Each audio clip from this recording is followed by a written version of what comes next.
Coach Reeves knows how tough it is to win at Mile High as the Broncos are introduced. Their home opener here as the 2000 season kicks off in Denver. Hi, everybody. Doug Bell alongside Jeff Loggeman. So many storylines surrounding this football game today. The return of Dan Reeves, but 1A has to be Terrell Davis, not playing today with that bum ankle. Yeah, and normally under these circumstances, Orlando Scary would just step into the lineup, but he tore an ACL last week against the Rams. So now the Broncos have to turn to a 27-year-old rookie, Mike Anderson, a 6th-round draft pick out of Utah. The one thing about a rookie, though, you never know what kind of performance you're going to get until the lights and the cameras are turned on. Well, the Broncos turned it over to Brian Griese a year ago. He went through growing pains, but last Monday night, he emerged as the top-rated passer in the National Football League. Well, he was fantastic. The one thing that impressed me the most was his understanding of the offense. He spread the ball around to 7 different receivers in that offense. The other thing is that he took control of the huddle. Now, the one thing that wasn't so good about the Denver football team was the defense. They gave up 513 yards to a powerful Rams offense, but the one thing that's going to help them a little bit also is the return of John Mobley at linebacker. Dan Reeves is 0-2 against his old ball club, and he's changed things up just a bit at practice. Hey, I don't care what they say. Dan Reeves is a competitive person.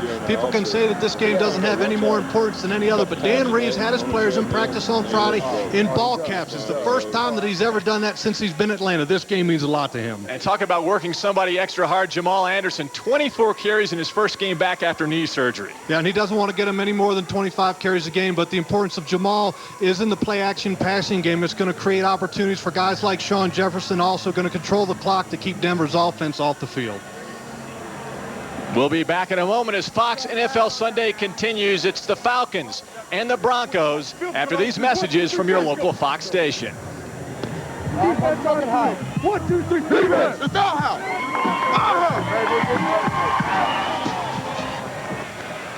Another sellout at Mile High Stadium in Denver, 243 in a row. Only the Redskins have a longer streak. And talk about rivalries. What about Dan Reeves and Mike Shanahan? Once the best of friends, now they no longer talk. Shanahan 2-0 against the man who brought him here back in 1984. It's no secret that there is animosity between these two. Expect a very competitive game plan from these two men. Of course, the scene, Joe Robbie Stadium in Miami, Super Bowl 33. It was Shanahan versus Reeves. That's when the rivalry really hit a fever pitch. The old guard against the Dirty Bird. In this one, it was all Elway. And for the second straight year, the Broncos were the Super Bowl champs. And for John Elway, a fitting end to a fabulous career. And there he is on the Ring of Fame here at Mile High. Let's go down to the third member of our broadcast team, former Bronco kicker David Treadwell. Thanks, guys. I'm down here with head coach of the Atlanta Falcons, Dan Reeves. And, Coach, it's been 8 years since you roamed the sidelines, the Broncos head coach. A nice warm ovation for the fans. Had to feel pretty good. Well, it did, David, but I realize this is a tough place for us to play, and this is a big game for a football team. We got to try to keep up with the St. Louis Rams, and, so our work's cut out for us. All right. Thanks a lot, Coach. Good luck to you. Back up to you guys. David, thank you. Again, a packed house, a sea of orange and blue here at Mile High. Remember, this game is available in Spanish by utilizing the SAP button on your remote control. And I tell you what, Doug, this place is rocking. Right during the introductions, I think the roof was about to come in on us. This is the last season they'll play at the old Mile High. The new Mile High next door. This place will be a parking lot in 2001. The Falcons will receive. Jason Elam will kick off to the very dangerous Tim Dwight. You might remember Dwight ran back a kickoff for a touchdown in Super Bowl 33.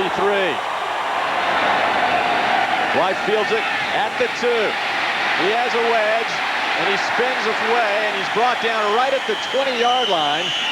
Darrell Pounds on the stop for the Broncos. Let's meet the offense for the Atlanta Falcons. Chris Chandler, when he's healthy and when he plays the entire game, among the best quarterbacks in the NFL. That's what he did last week in a victory against San Francisco. He was not sacked. The offensive line did a good job. Travis Claridge, the rookie from USC, gets the start at right tackle. Terrence Mathis and Sean Jefferson are the dangerous receivers. Jefferson, a career game a week ago against the Niners. Jamal Anderson, 24 carries a week ago, 77 yards. 1st and 10. The ball is just short of the 20. There's the play-action fake. Chandler on the rollout. Terrence Mathis, flag comes down.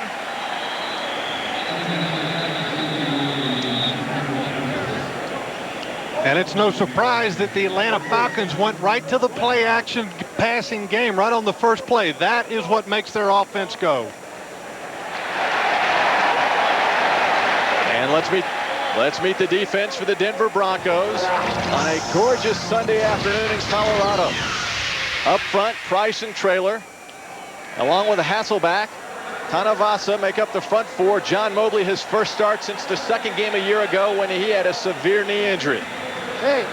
Terrell Buckley, the free agent signee from the Dolphins, and Ray Crockett make up some talented corners who love to play that man-to-man in-your-face D. Well, and you want to talk about a guy who is chomping at the bit to play is John Mobley, a guy that had to sit out last week's game for fear of him end up hurting his knee a little bit more on that AstroTurf. All week long, Mobley was like a kid on the practice field. Some of the players and coaches were commenting, boy, we can't wait for John Mobley to get his first game in, so he'll calm down a little bit. He was dreaming of explosions, as in the opposing team. The Falcons first down, but after the penalty, it is first and long. And Jamal Anderson takes the handoff, has a hole, breaks a tackle, and gets up close to the 15-yard line. Dan Reeves said he kept asking Jamal last week if he was tired, and the answer was no every single time. And this is just a straight lead play on Mobley. Penetration by Trevor Price, but look at Jamal Anderson. That's one thing he's doing. He's conscious of his knee. He's going to drop his shoulder pad so that people can't get around his knee area. He is a big, powerful back. You must tackle him low. Ball's on the 14. It's second down and 16. His numbers from a week ago. Chandler from the shotgun, and the draw to Anderson. Has some room. Gets over the 20-yard line. Billy Jenkins comes up to make the stop for the Broncos. Here's Jenkins in his fourth year out of Howard University, the strong safety, who got burned last week. The entire defense gave up big yardage, Jeff, against the Rams. Yeah, they did, but, you know, we talked to Romanowski about that game. He said it was the toughest game that he's played in. We asked him about this game. You know, he said, this is like going back to kindergarten. The Ram team is so talented. Third down and 9. Bob Christian is the fullback along with Anderson in the backfield. That's Dwight. In motion, Chandler with a pump fake. Goes left.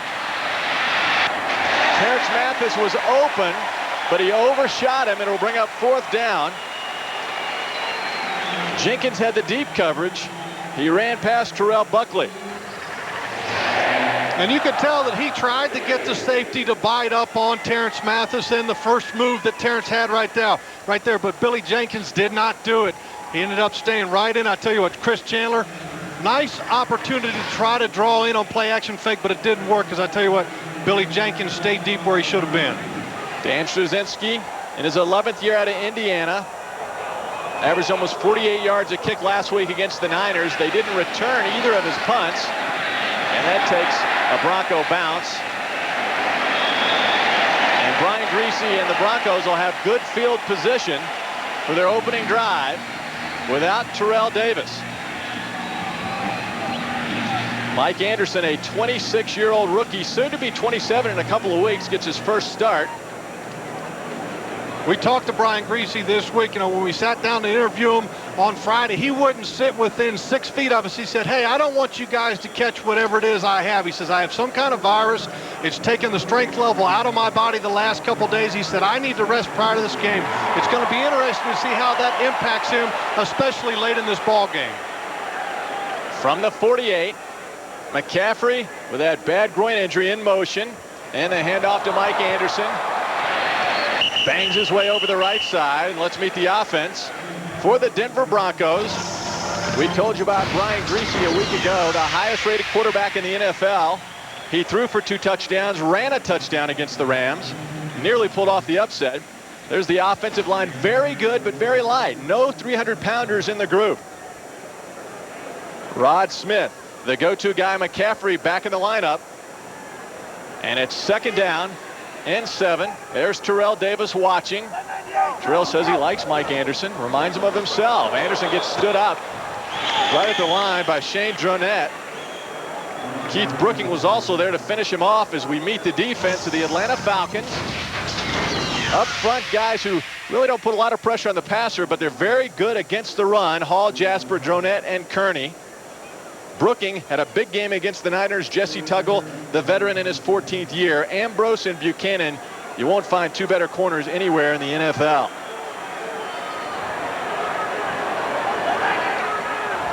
Third down and 11. Ryan Greasy was excellent on third down last week. Hits his tight end, Dwayne Carswell. And he gets a first down out of bounds around the 35. Elijah Williams comes up for the stop for the Falcons. Talking to Mike Shanahan this week and also watching film, you notice the first thing about Greasy is that he spreads the ball out to a whole bunch of different guys on the offense. He never gets locked into one receiver on one play. Perfect example of that, Carswell, which very rarely is he ever going to be the #1 receiving option. Nice play by Brian Greasy. That was a 14-yard pickup. Carswell and Clark, the two tight ends, are in there now. Greasy goes left and overshoots Rod Smith. Ashley Ambrose was over there on Smith. Ambrose had a big interception return for a touchdown a week ago against Jeff Garcia and the 49ers. We talked to Shanahan. We said, hey, Mike, rate Brian Greasy's arm. He said, I wouldn't rate it up there with a John Elway or Mark Brunell, but he said, I would put it right in the same category as Joe Montana. And a guy that has a Joe Montana arm, as long as he has the intelligence and the anticipation, he can be very successful in this league. Greasy with plenty of time over the middle. Rod Smith down to the 15. Ambrose on the stop. Greasy had all day, and Rod Smith had a whole bunch of room.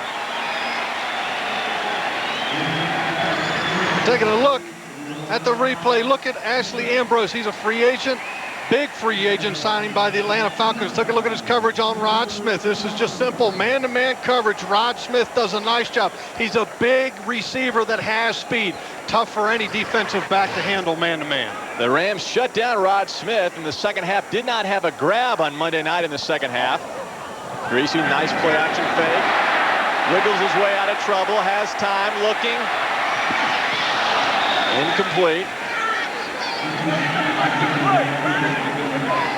Greasy is so aware of his surroundings. A year ago, he might have thrown into double coverage, but this time takes his time and throws it away. Yeah, this is just a naked bootleg, and his #1 receiver is the tight end Carswell, but he falls down and can't get out into the route. Brian Greasy doesn't exactly have John Elway-esque moves on the scramble, but I tell you what, he is very mobile, and he worked very hard this offseason. It's going to pay off for him this year because at times he's going to have to create things with his legs. On Monday night, the Broncos opened with a 59-yard touchdown drive on 6 plays. Flag down. Let's check with referee Tony Correnti.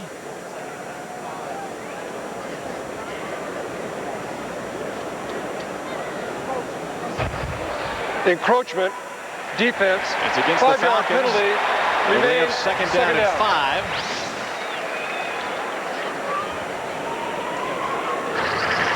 And the other thing in getting a quarterback to become veteran is use of the snap count, and that's hard count. And he gets Travis Hall on the outside. That's one thing that Brian Greasy said he will use throughout the course of the day after a penalty and also in red zone situations to get their offense to even better situations. Now he's got a 2nd and 5.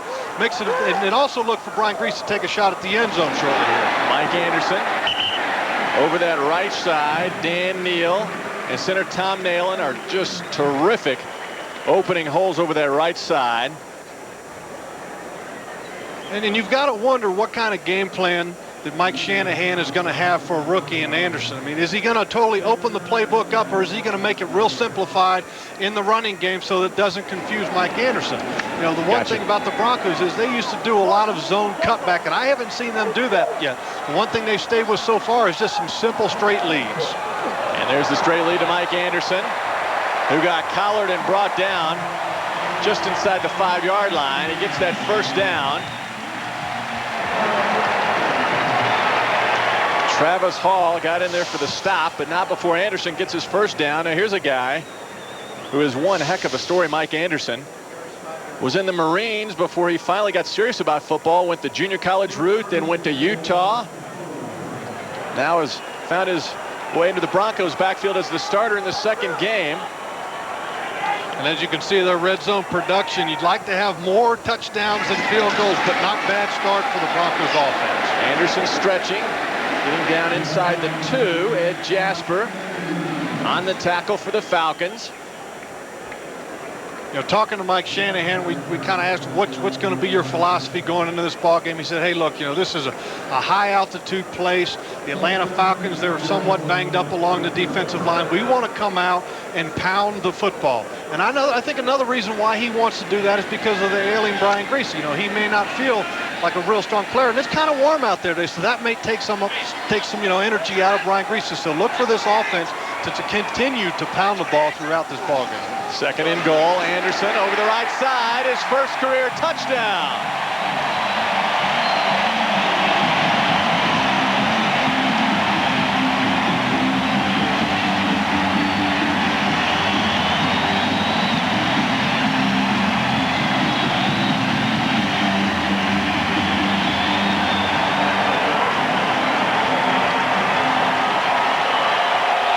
Jason Elam on to kick the extra point for the Broncos. What an impressive drive. Of course, the Broncos had terrific field position after that poor punt. Elam boots it through, and it's 7-0. They opened up on Monday with a touchdown drive against the Rams, and they've done the same thing against Dan Reeves' Falcons. The marching band, not the rock and roll band. It was funny, Mike Shanahan said, you know, his high school football coach, he needs to be fired because he didn't recruit this guy to get out on the football field. Jason Elam will kick off for the Broncos. Tim Dwight is actually standing in the end zone. They respect Elam's leg, and here comes Dwight, the speed merchant out of Iowa. And he fumbles the football. Broncos say they have it. And they do.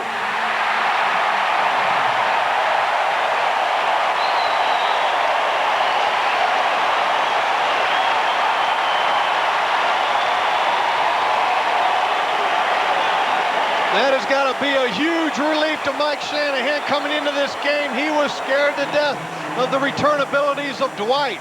And on the second return, fumble. Broncos have the ball on the 16-yard line. That's what you like to have at home to create momentum, and it can create the possibility of putting a team away early. Detron Smith, the Pro Bowler a year ago, number 42, Pro Bowler as in the special teams Pro Bowler, caused that fumble. Ian Gold on the pickup. It's 1st and 10 for the Broncos. Mike Anderson. Flag in on the play. All right, I got Anderson gets mugged by Jesse Tuggle. Keith Brooking also in there. Foul on the play for offensive holding as no positive yardage was gained. 2nd down.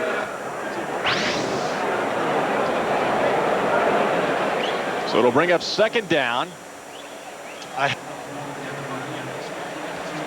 No penalty. 2nd and 11 from the 17. 2 tight ends again in there for the Broncos. Carswell and Clark. Ed McCaffrey. He's battling that groin injury, in motion now. Griese looking to the outside. That's Clark. Knocked out of bounds. Clark had a 7-yard touchdown grab against the Rams on Monday night. Marty Carter knocked him out of bounds. The other thing that Mike Shanahan said he was going to do was spread the field. This is Clark, a tight end spread out in a wide receiver's formation. Now, the one thing the Atlanta Falcons had trouble with last week against the 49ers, they would spread the field and run the football, and they had Marty Carter up in a linebacking position. Look for the Broncos to do the same thing, to spread this Atlanta Falcon defense out. 3rd and 5. Griese's 2 for 2 on 3rd down conversions in the end zone for McCaffrey. And that was nearly picked off by Ashley Ambrose. McCaffrey and the crowd in the end zone wanted a flag.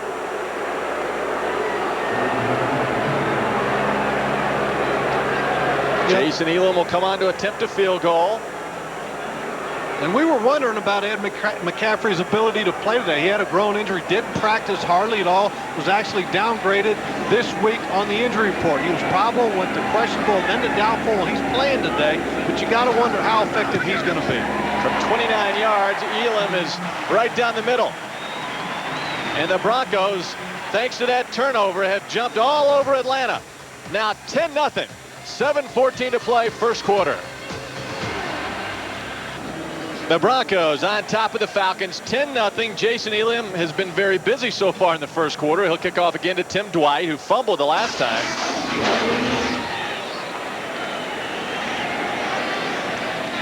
There's the scoring drive, 4 plays. And it results in the 29-yard field goal by Elam, who from that distance is almost automatic.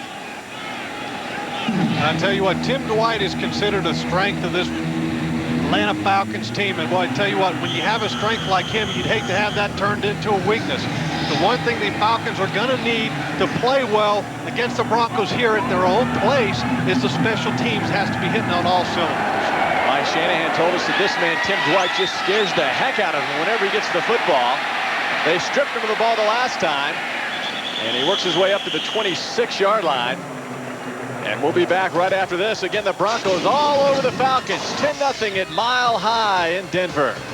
Dan Reeves says this is the first time he's ever been on the opposite sideline at Mile High, so he's wearing the hat, the sunglasses. He said, hey, the opposing team always had to look into the sun, and there you go. It's something that he's not used to, that's for sure. And, you got to wonder when you talk about Dan Reeves how much longer he's going to coach. And we asked him that, and he said, after this year, I don't know. He said, I'll probably sit back and kind of weigh things out and see what I'm going to do. But I tell you, to be honest with you, it didn't sound real positive that he was going to come back. He didn't sound real excited about it. He does have 1 year left in his contract, and he says, hey, he would like to fulfill his contractual obligation.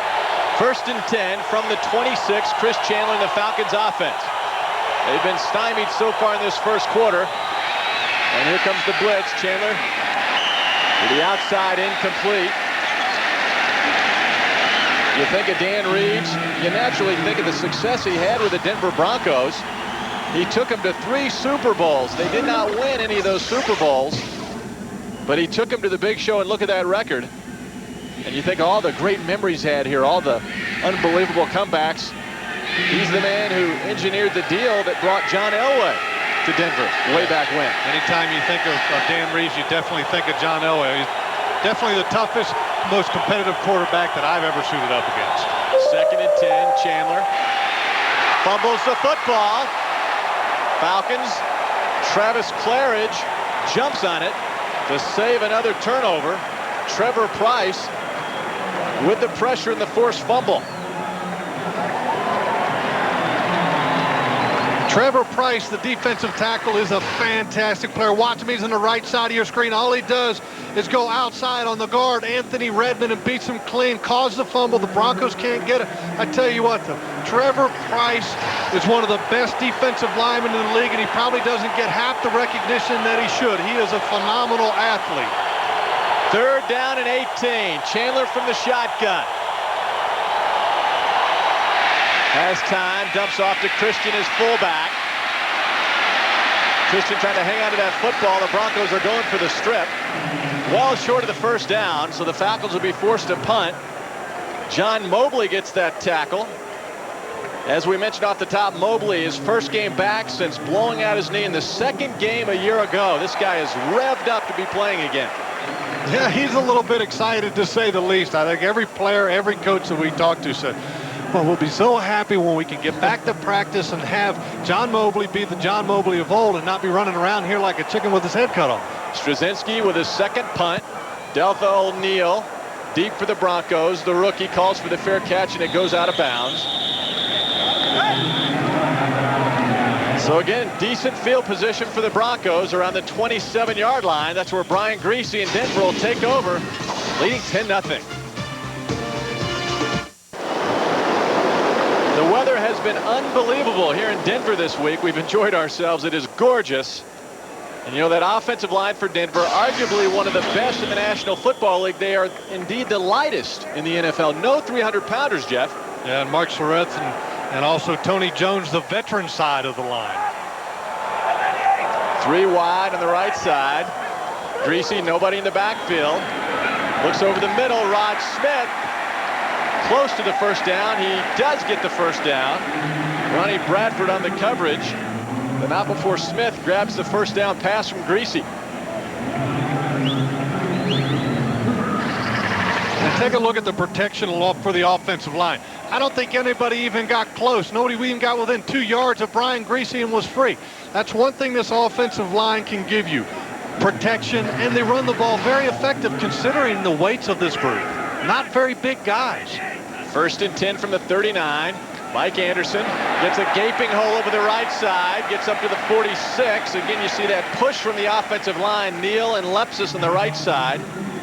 And in today's age of the NFL, I mean, everybody wants the 300-plus pounders. But, I mean, you look at the Broncos, and Tony Jones, you look at him, he's 291 pounds. Actually, he's 290. So they don't have an offensive lineman over 290 pounds. And look what the NFL averages, 311 pounds.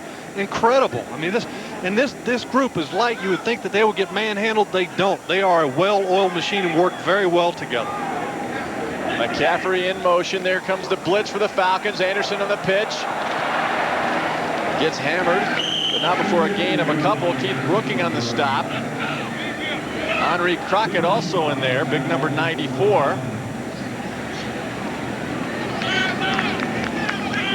I tell you, it's got to help when you're a rookie running back having a veteran group up there in front of you. Here's Mike Anderson. You know, he's probably came into the season not expecting to even touch the field on regular offensive downs. Probably expected to be a special team guy, and all of a sudden here in the 2nd week of the season, he's starting. But I tell you, it's got to be a comforting feeling knowing that he has a veteran offensive line in front. Greasy bobbles the snap, looking for McCaffrey, in and out of the hands, but a flag comes down. Ashley Ambrose was all over him, trying to plead his case that he got the ball. Didn't touch it.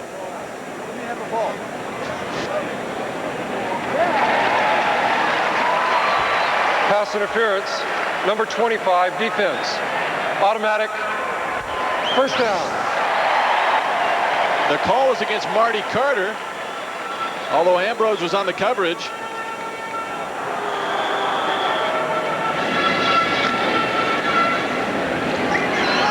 And expect Denver's offense to go back to running the football right here. They came out there, threw the ball a little bit. I tell you what, though, he needs to get Mike Anderson the football a little bit more. Robert Brooks in the football game now for the Broncos. Wide right. Wide open is Dwayne Carswell over the middle. Another 1st down to the 32-yard line. Greasy looks so comfortable. He has those reads down pat, doesn't he, Jeff? He really does. The one thing we talked to Mike Shanahan about, he said, Brian Greasy can eliminate the 1st and 2nd receivers just with one look on the side of the field by reading the coverage, and he can go right to his 3rd and 4th option. And if they're not there, he can hit his 5th option. All of this in a matter of 3 seconds. Mike Anderson over the right side, surging forward. Again, a great push from that offensive front of the Broncos. Sean Swayda in there for the stop. There's Tom Nalen, the center from Boston College in his 7th year. Boy, everybody you talk to just praises Nalen so much. Hey, I played against that guy. I know all about him. He has the strongest grip of any offensive lineman in the league, and he can drive linebackers crazy because he gets up on them very well, and once he gets a hold of them, it's tough to get loose from him. Howard Griffith back in there to block it fullback. Greasy looking for McCaffrey, who's open, and he overshoots him. McCaffrey beat Ambrose that time, and again, Marty Carter, the strong safety, back on coverage. And as you can see on the coverage, Ashley Ambrose, he calls Ed McCaffrey Easy Ed. He said he has some very nice subtle moves, especially in bump and run, which Ambrose was up trying to do, get a jam on him off the line. And I tell you what, Ambrose is fortunate that the ball wasn't there a little bit better because Ambrose was beaten. McCaffrey, a big physical receiver. You saw him there push off Ambrose with those big guns. Freed him up. Greasy looking. And he goes down. The initial pressure by Shane Dronette, and then he was finished off by Travis Hall. The one thing the Atlanta Falcons have had to do, they've had so many problems along their defensive front. Look at how many guys are coming on the blitz. They've got 6, 7 guys coming after Brian Griese. This is the adjustment that the Falcons have had to make. They've had too many injuries along the defensive line. Brady Smith has been out for quite some time with a growing injury. You've also had some injuries to Shane Drawn out with his elbow, and Patrick Kearney has had to change sides, so they're trying to get it done with the blitz ball. Elam from 51 yards. That would have been good from 61 yards. Elam drills it. And right now the Broncos are drilling the Falcons. Similar to the Super Bowl. It's 13-0 at Mile High. Celebrating another score by the Broncos. Up 13-0. Doug Bell and Jeff Lageman. Welcome to Denver. The scoring drive, 8 plays, 40 yards. Jason Elam, what a weapon. And Tim Dwight actually lines up 3 yards deep in the end zone to receive these kickoffs. And here he comes. Looking for a hole, and he's got one. And he's tripped up at the 25 by George Coghill. And George saved a big gainer, maybe even a touchdown. I tell you what, the Broncos are fortunate that Coghill got a hand around Tim Dwight's ankle, because if he hadn't have gotten him there, he would have been all the way to the end zone for 6. Tim Dwight has incredible speed. I mean, he's a guy that is probably one of the fastest guys on the Falcons team, with the exception of a Sean Jefferson. Incredible speed. It's 1st and 10 from the 31. The Falcons offense has done nothing so far. Jamal Anderson. Let's go now back to the Fox Network Center and JB for this NFL update on a former Broncos receiver. Yes, indeed. And you're talking about Shannon Sharpe on the receiving end of this 29-yard strike from Tony Banks. That was a game winner for Baltimore that had trailed Jacksonville 17-0. 5 TD passes by Banks. Baltimore wins for the first time in 9 tries. Back to Doug and Jeff. JB, thank you. Boy, what a high-scoring game. The last time those two teams met, it was 6-3. Quite a contrast.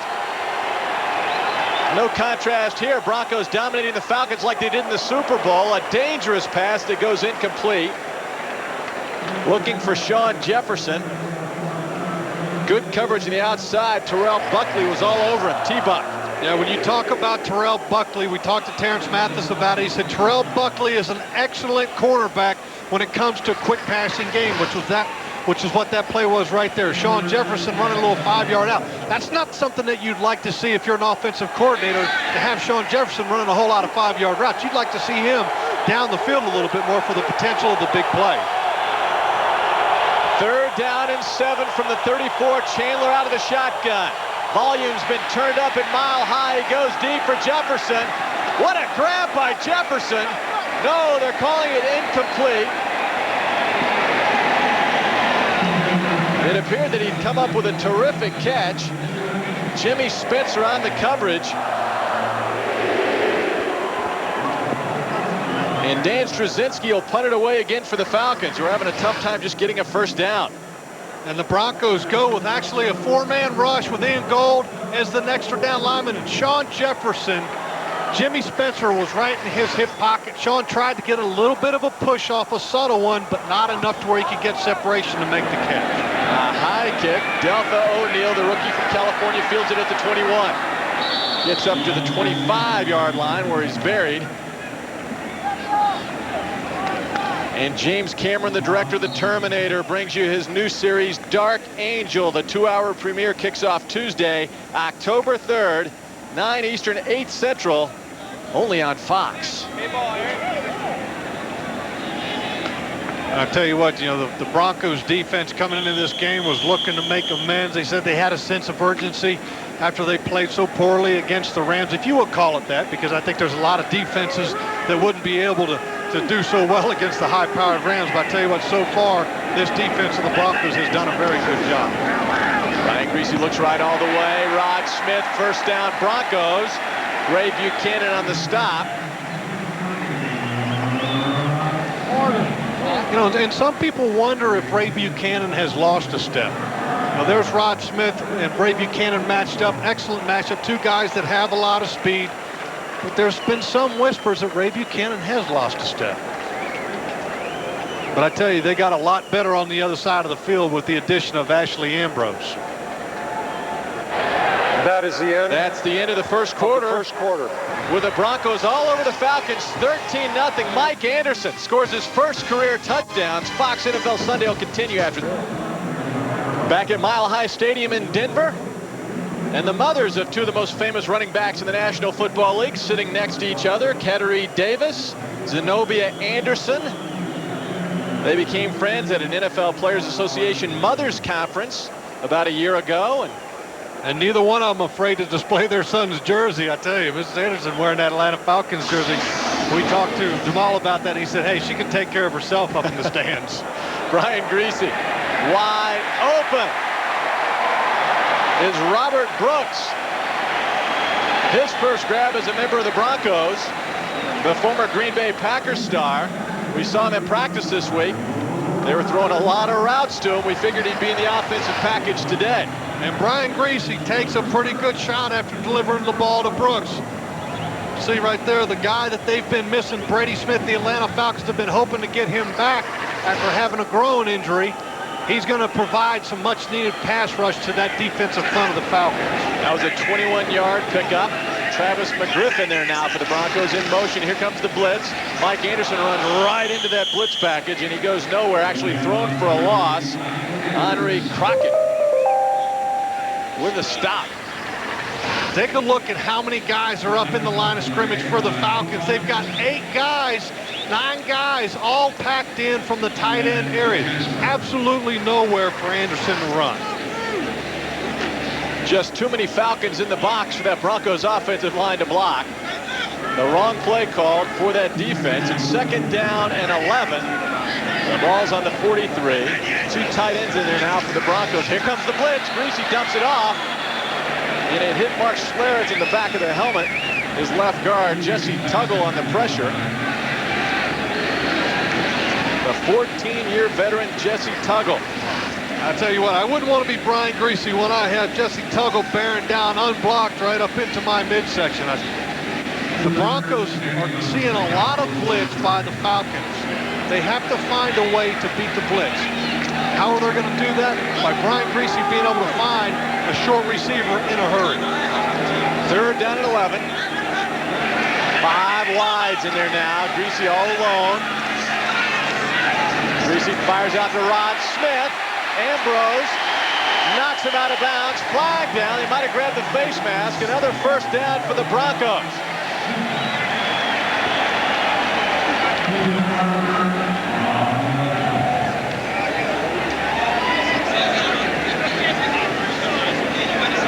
It has been all Denver. And tack on more yardage. Grabbing the face mask. Defense, number 33. 5-yard penalty. 1st down. When you play a team that does a lot of blitzing, look at this, it's an empty backfield. What it does for the quarterback, it shows exactly where your blitzers are coming from. And that was a blitz, again, by the Falcons. But when you spread people out, you can only send but so many guys because everybody's spread out. The defensive backs are 15 yards away from the quarterback. It gives the quarterback time to find out who's coming from where and where the ball ought to go. Nice adjustment by Mike Shanahan. Brooks in motion. That penalty against Ambrose on the tackle, by the way. He grabbed Smith's face mask. Greasy leads. Carswell is tied in. Another 1st down. Marty Carter on the stop for the Falcons. They just cannot slow down this Denver offense. And Dwayne Carswell, I mean, here's a guy, Shannon Sharpe is no longer involved in this offense. He's over in Baltimore now. And Carswell, they knew that he wasn't the receiver that Shannon Sharpe was, but I've played against this guy, and I'm going to tell you, he is one of the most dominant blockers that there is at the tight end position in this league. Today, he's having a fantastic day. So if you can get Dwayne Carswell blocking on 1st and 2nd down, and he's a suitable wide receiver. He's nothing flashy, but he gets it done. That helps this offense tremendously. Play action, Greasy with time. But he's running out of time, and he throws it out of the end zone, and a flag down after that hit on Greasy. Chuck Wiley drilled him after he threw that ball away, and the flag came in. And this is going to be a late hit on the quarterback against Chuck Wiley, number 99 defensive end for the Atlanta Falcons. That's going to be an automatic first down. The personal foul is going to give them a first down. Personal foul. Defense number 99, roughing the passer. Penalty assessed. Half the distance to the goal. Automatic. First down. I want you to see how long it takes for Wiley to get to Greasy. The ball's gone. Wiley can see it. He still takes two and a half steps to hit Greasy. You can't do that. You have to be smarter. 70, 7-0 has declared himself eligible. Trey Teague, big number 70, is checked in. He's now an eligible receiver. Charge timeout. Denver. This is our first charge team timeout. And the Broncos call timeout. Mike Shanahan talks it over with Brian Greasy. Welcome back to Mile High Stadium. Doug Bell and Jeff Lageman. The Broncos on the verge of blowing this wide open. Number 70. It's first and goal from the 6. Mike Anderson in there behind Howard Griffith. Play action fake. Griffith. Touchdown Broncos.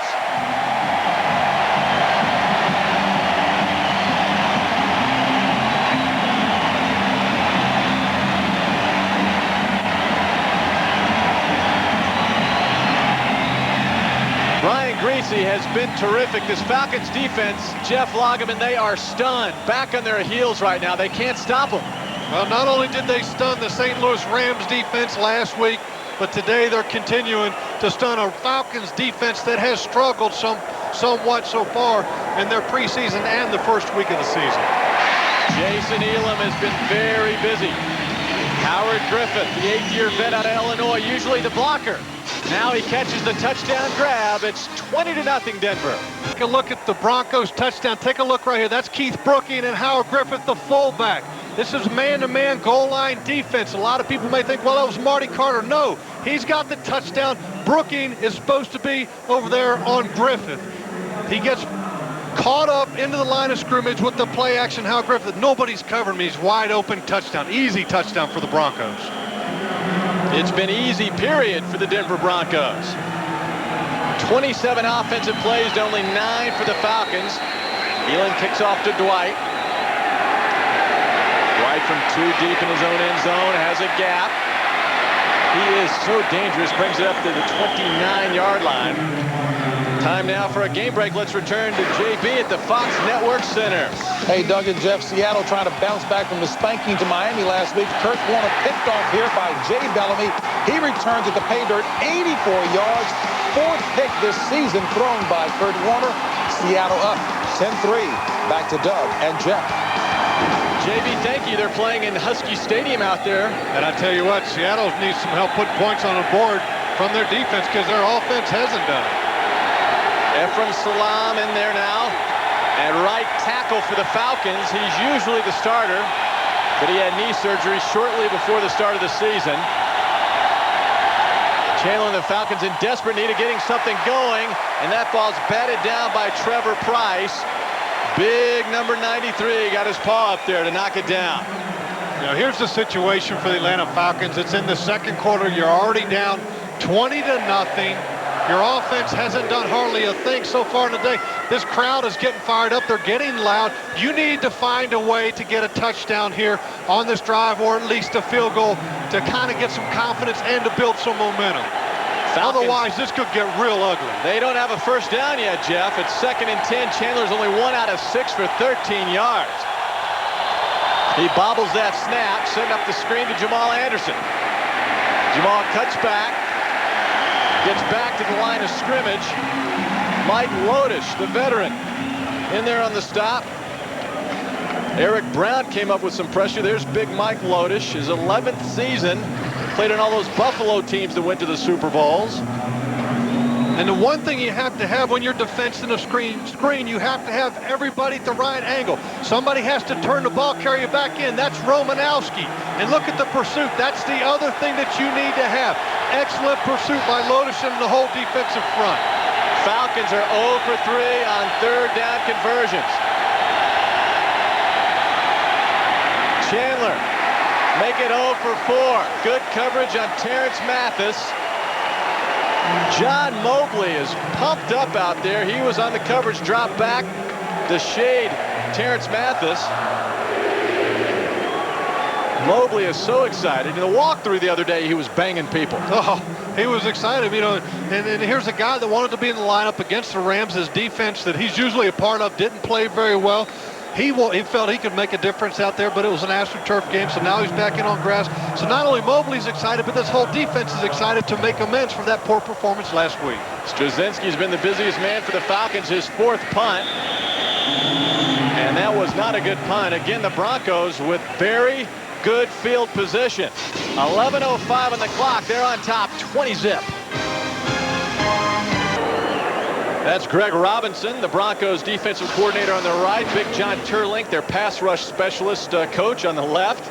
And Greg took a little heat last week after that game against the Rams. He definitely did. Greg Robinson was actually my defensive line coach back in my playing days in New York, and he is truly one of the great competitors in this game. And I tell you what, there was nobody that took it more personally than Greg Robinson as far as the performance against the Rams. He has worked tirelessly this week, and I tell you what, it's showing.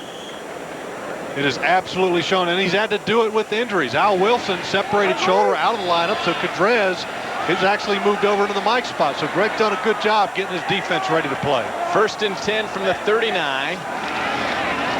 Greasy looking right and left.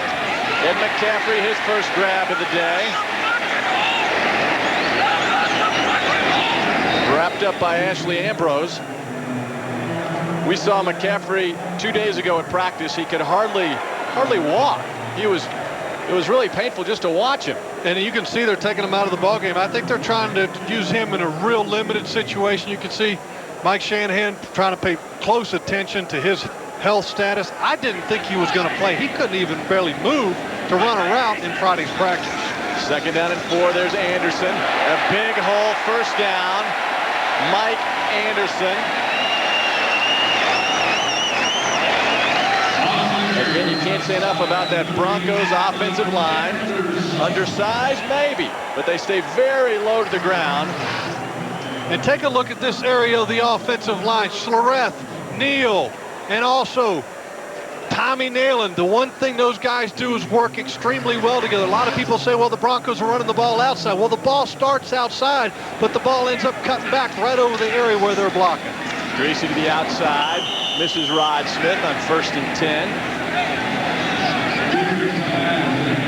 You talk about that offensive line, Mark Schlereth, the left guard for the Broncos in his 12th season. Here's a guy who's had 27 surgeries on his knee. And 27 surgeries total. He's had 13 alone on his left knee. Wow. Oh, we sat down to talk to him, and he props his leg up to elevate it right after practice. It looks like somebody had been using his knee as target practice with a BB gun. It was ugly. All the different scope hole scars that you could see. That's the only way to put it. 2nd and 10. The pitch back to Anderson. Looking for a block. Gets one. 1st down the sidelines. Anderson knocked out of bounds. Big Tony Jones with a big seal block, which sprung Anderson for his biggest game of the day. And take a look at the left side of Denver's. There's a quick crack block by Rod Smith on Chuck Wiley, the defensive end. That allows Tony Jones to get out and block the support man on the corner. All Mike Anderson has to do is just get up down the sideline. And also a nice block by Brooks there, slowing down the safety, Ronnie Bradford. I tell you, I got a nickname for Anderson. If he starts putting the wood to people, he's a big back. Since he was a corporal in the Marines, corporal punishment. There you go. 17-yard pickup for the former Leatherneck, who drops that pass, flag down.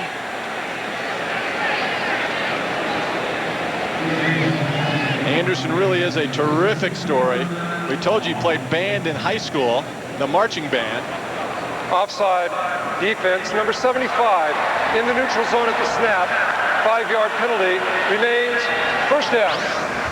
When it rains, it pours. Shane Dronette called for offsides, but Anderson, now here's a guy from Fairfield Central High School, Winsboro, South Carolina. The band. The band, the Marines. Oh, and he's, after 4 years in the Marines, he got out. He went and played at a junior college, then he spent 2 years at Utah. You talk about rookies, and you got when you talk rookies, you wonder how they're going to react to an adverse situation when they're thrust into the starting lineup. If there ever was a rookie that would be well prepared, it would be an ex-Marine, and that's Mike Anderson. Anderson over the left side gets another Broncos first down. The high school football coach, they said, we want you to be a lineman, not a running back. And Mike said, heck, I'll just go to the band. It's more fun. And he was a drummer. He held, it was those 5 drums. The guy who holds the 5 drums and really goes crazy and bangs the drums. And right now he's banging the drum at the tune of 51 yards on 14 carries, and he has that touchdown. And Terrell and Olandis Gary have tried to help this guy this week, knowing that he could be the man. And, what 2 better guys to learn from than Olandis and also Terrell? I mean, those 2 are 2 excellent running backs. First down, Anderson, the workhorse. Big hole, touchdown Broncos. Mike Anderson on the board again. What a story in Denver.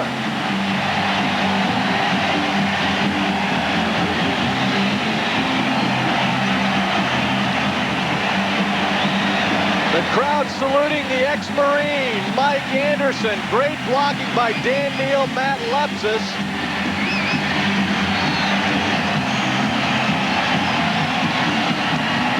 And the Falcons are in a huge hole.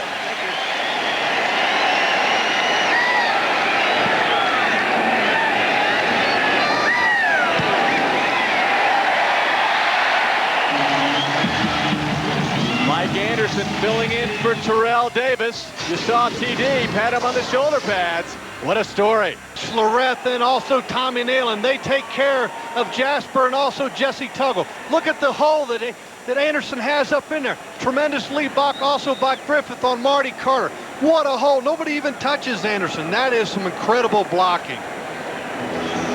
I think Brooking actually touched him as he was running by. I mean, that's you can't design it up better than that when you're an offensive coordinator with the chalkboard. The X's and O's. I mean, that is absolutely picture perfect. Mike Anderson, his 20-yard touchdown run. Keep in mind, at Utah, his last 2 years, this guy was an all-conference player, so he didn't come out of nowhere to be exact. Tim Dwight breaks free. Flag down. Dwight knocked out of bounds at the 46. Dwight returned that one kickoff for a touchdown in the Super Bowl that gave the Falcons life late in the game when they were down 31-6. Again, the Falcons are in rewind.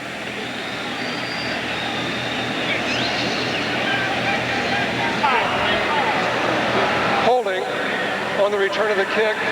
Receiving team number 35. 10-yard penalty. First down. And that's John Dale Carty, and the guy that was claiming that it happened to him was George Coghill. I mean, that really hurt your offense. All of a sudden, you had the ball out to just about midfield. Now you're backed up to the 21-yard line, especially when you're down 27-0. You need all the help you can get offensively. Now this Atlanta offense is backed up into an end zone where the crowd noise is even that much louder. Chris Chandler, that play fake won't fool anybody. He does get to Terrence Mathis for a nice gain to the 42. Terrell Buckley on the stop. We had the opportunity to talk to Terrence Mathis, and we asked him to describe Terrell Buckley. He said, well, he's excellent in a 3-step game, but the one thing that he does is, look, he puts his eyes back to the quarterback. He says that a lot of times at inopportune times, and Terrence Mathis is as good as anybody at hiding whether or not the ball is coming his way. 17-yard pickup, the first down of the afternoon for the Atlanta Falcons. Anderson, big hole.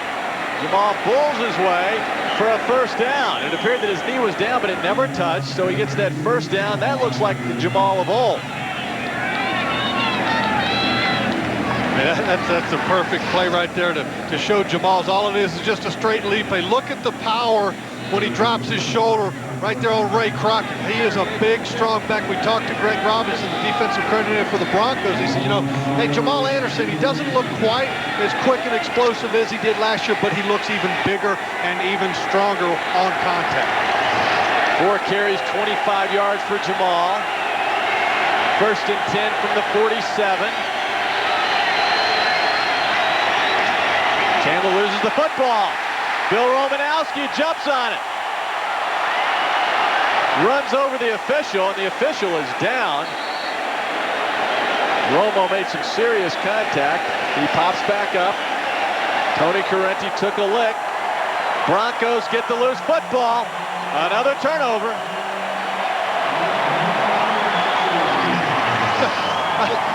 Chris Chandler having problems with the snap.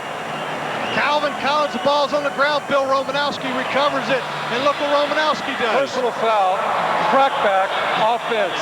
The penalty is declined. First down. I tell you what, if I'm an official and that ball's loosened on the ground and one of the defenders grabs it, you better have your head on a swivel, especially with Romanowski. He wants to go to the end zone. Romo, 194 consecutive starts. He's never missed a game in his 13-year career. A guy who was always looking for a way to improve physically. In the offseason, he went down to Austin, Texas, where they're training Michael Johnson and all the Olympic runners. He's training with him to try to get faster. Mike Anderson is the workhorse right now. Runs into Brady Smith. Hey, remember Boston, can you say? And what can you say about this Denver offense? Unstoppable. Greasy to a wide open Rod Smith. Chalk up another first down for the Broncos. Ray Buchanan on the stop. The one thing that the Broncos need to be aware of, you're up 27-0. You don't want to give the Falcons any chance to get back in this ball game. The only way that I think they're going to be able to get back in this ball game in a hurry is if you start turning the ball over. And you have a rookie running back. I hope somebody has talked to him and says, hey, when you carry the ball, two hands on it at all times, and Brian Greasy has to be smart and not throw the ball into traffic. It's 1st and 10 from the 39. Greasy straight back, looking deep. Good coverage on the outside. Rod Smith, the intended receiver. Ashley Ambrose was right there. Good look at Ashley, the free agent pickup from New Orleans. Signed a big money deal with the Falcons. Best friends with Ray Buchanan. He said that had to be the biggest reason why he chose the Falcons. Well, and the other thing, when you talk about free agency, the Falcons went out and they got Ashley Ambrose and Sean Jefferson on the combined salary contract-wise. It's $37 million. You can't miss when you go out and spend that kind of money in free agency. Charge timeout, Denver. This is the second charge team timeout. This is a 32nd timeout. And the Falcons, the first week, you look at what their free agents did. Sean Jefferson had a career day. Ashley Ambrose, an interception return for a touchdown. Ron Hill, the vice president of operations for the Falcons, did a nice job in free agency. But I tell you, you'd like to have a little more performance out of this team today, the Atlanta Falcons, because they are really struggling offensively. And I think one of the big reasons for that is they haven't been able to establish the running game. When you play a team like the Atlanta Falcons, if you get up on them in a hurry early in the ballgame, you can take them out of their rhythm. They're a ball control offense that likes to rely on the play-action passing game. When you're behind by 27 points, that doesn't work anymore. You got to now open it up to try to catch up. This is not the kind of game that Dan Reeves has envisioned being in here in Denver. You saw Chris Chandler. Looks a little frustrated. Anderson over the right side. Gets positive yardage, a gain of 2. Ronnie Bradford comes up. His free safety slot to get the tackle. Closing in on 5 minutes to play before halftime. Mike Anderson filling in for Terrell Davis. Davis sprained his ankle on Monday night. Alanis Gary tore his ACL on Monday night.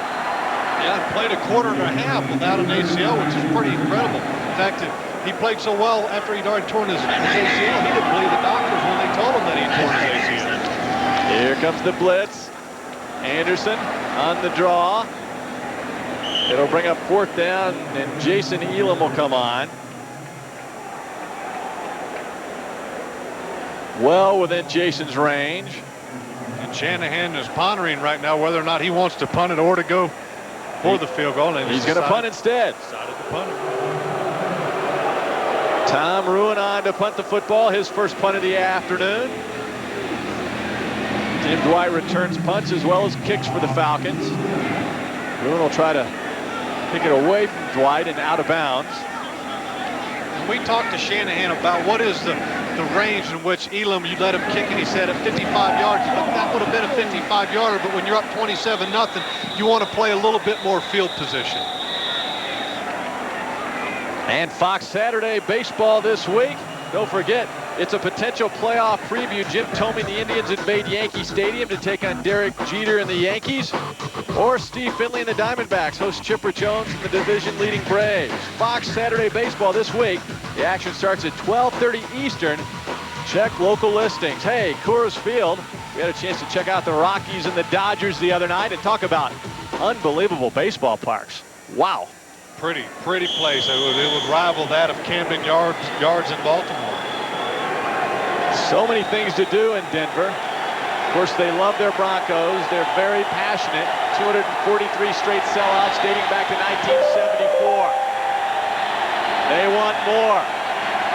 Turning up the heat on Chris Chandler and the Falcons. And Bob Christian can't hang on. That's John Mobley. Stripping him of the football.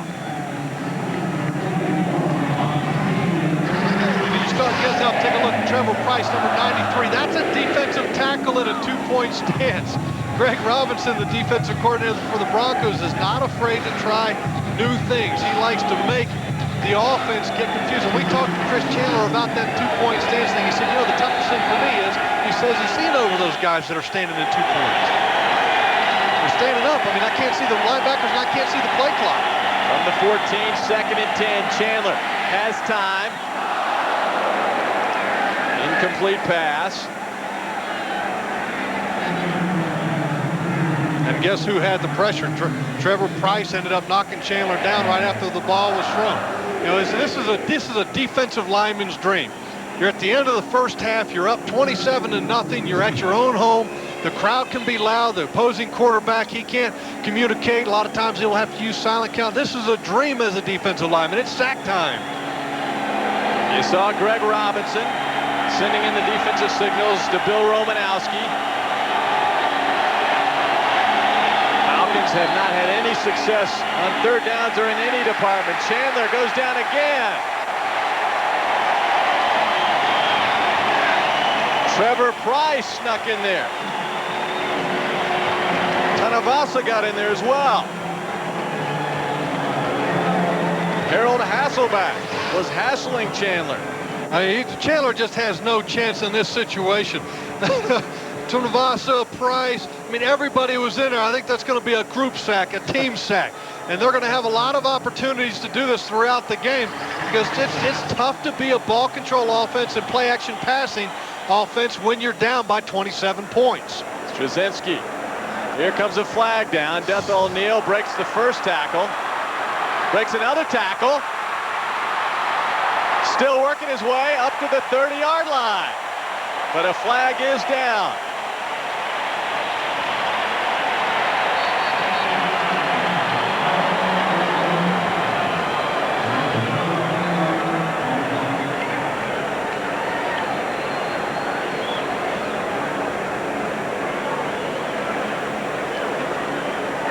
And it's holding against the Broncos. That will nullify what was a very solid return by Deltha O'Neal, the rookie. During the kick, holding, receiving team number 26. 10-yard penalty will be assessed from the end of the kick. First down. That penalty against Eric Brown. That's about the only good thing that's happened to the Falcons today. And that's it. That's Eric Brown right there. Number 26. I mean, that was a takedown by Eric Brown. That was definitely a good call. And it's a shame because they've been waiting for Deltha O'Neal to really be an impact player in the return game, and opening week he was not. And you'd like to have him be an impact player because he was your first-round draft pick. That was the first penalty of the afternoon on the Broncos. Brian Griese had pressure that time, threw it up for grabs, and Ray Buchanan almost had a pick.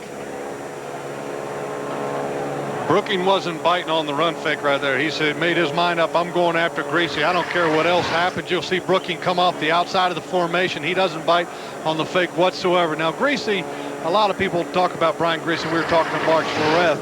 He hopped right back up after that. Mark Schlereth said, I've got a lot of respect for Brian Greasy. He is really a tough guy in the offseason. He had a big chunk of cartilage taken out of his shoulder, and he said he never even said a word. Like Shanahan said, he played with it all last year, and the doctor told Shanahan he couldn't believe that Brian played with that big of a problem in his shoulder. Anderson showing some quick feet. Mike Anderson with those machine gun feet, rat-a-tat-tat. Big gainer for Anderson, who's been a busy man filling in for Terrell Davis, his first touchdown. Over the right side, then from the left side in the second quarter, 20 yards, and the Broncos are in business. Mike Anderson, in his last 2 collegiate games at Utah, he ran for 204 and 254 yards. That 254 game was in the Las Vegas Bowl against Fresno State. So he enjoyed some success at Utah. Carswell on the receiving end, dragging Marty Carter along for an extra 3 yards. The one thing Atlanta's defense has done pretty well is play the bootleg. I mean, that's the second time in a row that they've had a guy right up in Brian Greasy's face. Haven't been able to stop the run with any consistency or the big passing plays, but the bootlegs they've been able to do all right on. Second down and 8. Close in on the 2-minute warning. This is the 2-minute warning. Falcons trying desperately to stop this surge of the Broncos. It could get worse before it's over. Report, JB and Terry will bring you scores and highlights from around the league, and our Fox Sports ticker will have up to the second stats. That's all coming up on the Visa halftime report. It's JB and Howie actually looking pretty well dressed there. Size 1.000 size, I guess that would be. They need to add the doll goatee, size. the goatee to the Terry doll. That's an outdated doll. It's 2nd and 8.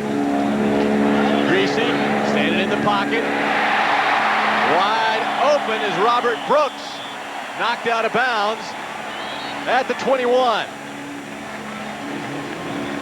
Robert Brooks sat out of football last year. And take a look at Brooks. That's him. He's going to be crossing the formation. This is a deep route. I mean, this is a 20, 25-yard route. Look how far and how long it takes for this thing to develop. The reason that Brian Greasy is able to make that throw is he did have very nice protection. Brooks, here's a guy, I mean, he hasn't been in the system a long time, but he's been in it before in Green Bay. This is a West Coast style offense. He's got some familiarity with it coming in. Brooks had back surgery, set out, says he feels great. Greasy goes down, second sack of the afternoon for the Falcons. That's Keith Brooking.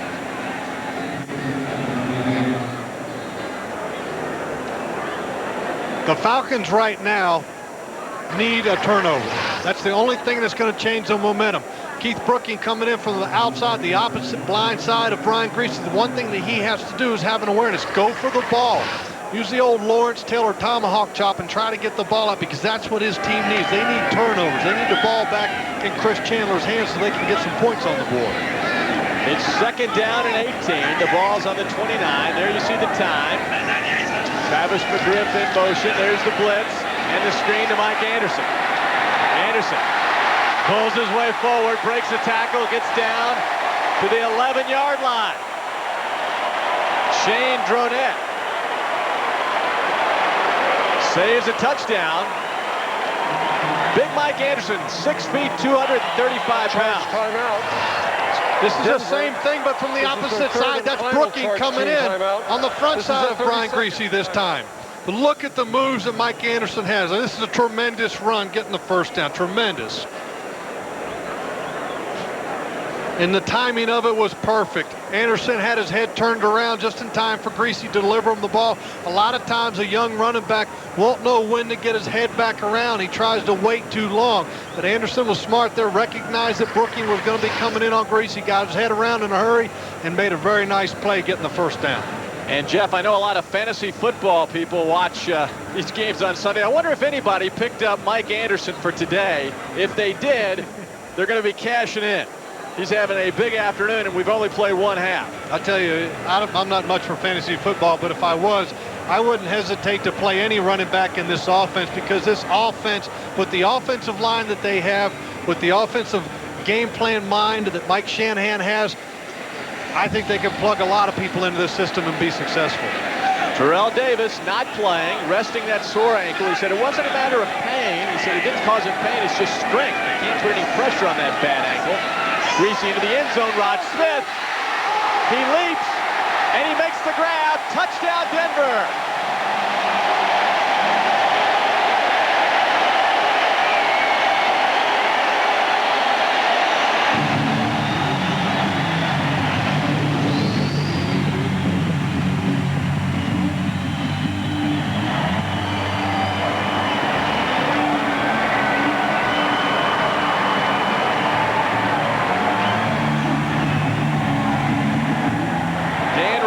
Falcons in a much bigger hole than they faced at the Super Bowl even. And Jason Elam boots it through. It's 34-0. Rod Smith versus Ashley Ambrose. This becomes just basically a jump ball. Both guys have their head around. Rod Smith has the body position. Out jumps Ashley Ambrose and comes down with the ball, actually one-handed. Excellent catch by Rod Smith. Excellent catch. Well, the Broncos knew how important this game was, because not many teams who start 0-2 make the playoffs. In fact, over the last 3 years, only 3 of 25 teams who've started the season 0-2 have made the postseason. So the Broncos were really focusing on this game. Brian Greasy, as Jeff mentioned, battled flu-like symptoms this week. Seems like he's recovered pretty well. And I tell you the one thing about this Denver Broncos team, you know, sitting there watching them Monday night against the Rams, a lot of people think, well, you know, they didn't win the game. But I tell you what, that St. Louis Rams team, they are absolutely phenomenal offensively. And Brian Greasy and this Broncos offense hung right in there with them until the very end. I mean, that says a lot, because I've seen that St. Louis Rams offense, and they are absolutely tremendous with the many weapons that they have. Derek Vaughn fields it at the goal line, replacing Tim Dwight. He breaks free. Vaughn has Elam to beat. Vaughn cuts back, breaks a tackle, and he's brought down at the, no, it's a touchdown. Touchdown, Atlanta. Derek Vaughn. 100-yard return.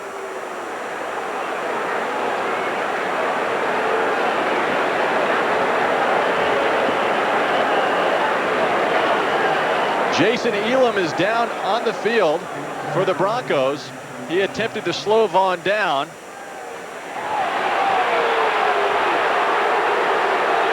The crowd reacting because they felt that Vaughn was stopped short of the goal line, as they're showing the replay on the Jumbotron scoreboard. You know, Derek Vaughn is a guy last week. Tim Dwight didn't return the opening kickoff. He ended up having a 57-yard return against the San Francisco 49ers. Incredible display of speed and moves here at the very end. And you can see Elam right there getting blindsided a little bit. Didn't see the block coming. That's the kind of big play that you're going to need if you're going to try to get back in the ball game. We are reviewing the previous play. I don't think his knee ever came down, Jeff. I think he bounced on top of Cole into the end zone. That's Chris Cole, a backup wide receiver, special teams player for the Broncos. He grabbed him, rolled him, and I think he just rolled on top of him into the end zone. And the referee going to go take a look at the replay. Remember, this replay is going to be 90 seconds once he sticks his head in there. See, his knee never touched the ground. Now his head is actually kind of bounced right off of the top. That's a touchdown. That's a good call. Derek Vaughn, a rookie from Southwest Texas. Chris Cole trying to tackle him. Look at the head actually stays, kind of bounces off of Chris Cole. I mean, there's no part of Vaughn that's down on the ground. That's a touchdown. No knees, no elbows, touchdown.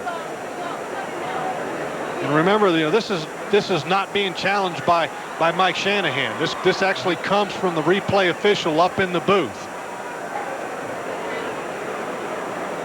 Dan Reeves cannot be a happy camper. Here you come back to the place that you were a coach at for 12 years. After the play, the runner had rolled over the defender into the end zone prior to making contact with the ground.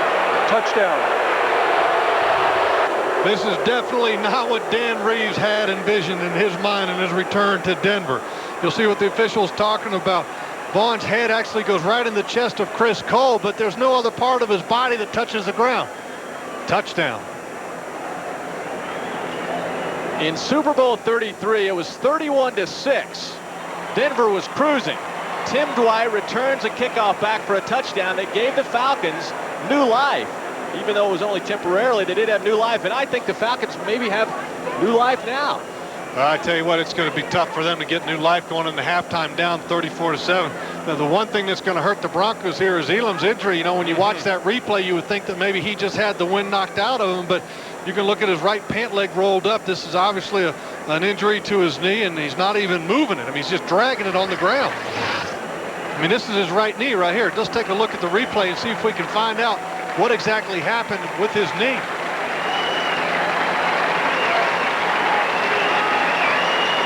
Tough to tell, but I mean, he's not putting any weight on that right knee at all.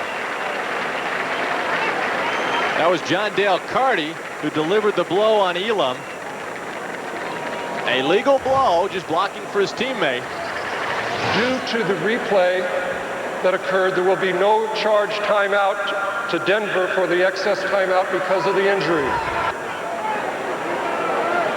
This has got to be of a lot of concern to Mike Shanahan. I mean, Jason Elam is a tremendous weapon, and the guy's got range out to 55 yards on a consistent basis, and has kicked ones that are 63. That's a tremendous leg, especially in this higher altitude. Morton Anderson makes it 34-7.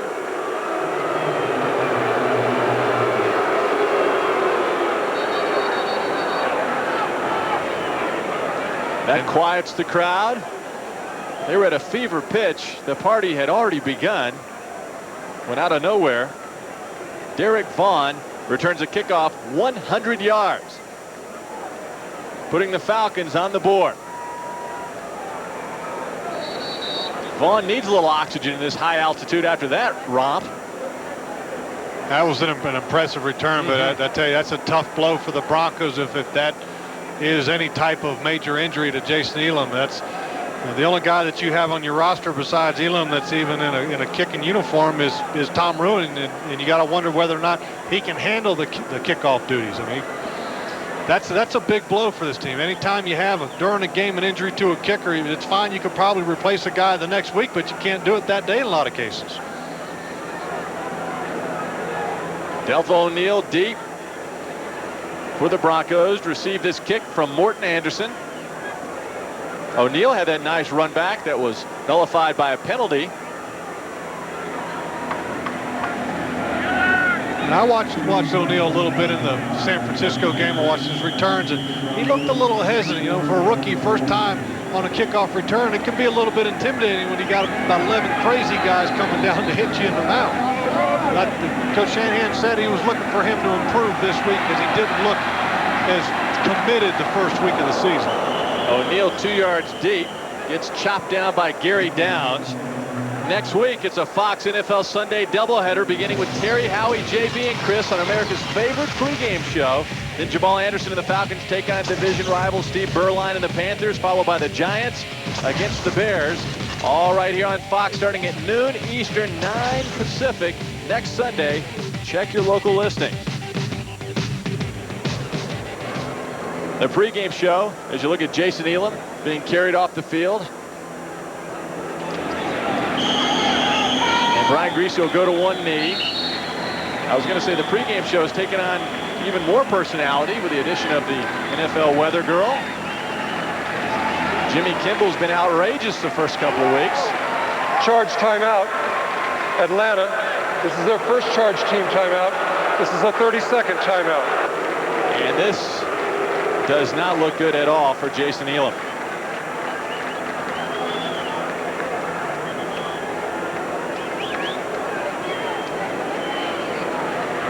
Elam, the 8-year pro, holds the NFL record for the longest field goal, along with Tom Dempsey, 63 yards. When you talk about Atlanta calling the timeout, it's a good thing they did. I mean, look at this. Touchdown, touchdown, touchdown, touchdown. 4 touchdowns and 2 field goals. They've only had to punt the ball 1 time. That's tremendous offensive production. And if I was Denver, I would try to go down the field right here in a 2-minute drill to get some more points. Who else but Mike Anderson right up the gut. Another big gainer for Anderson.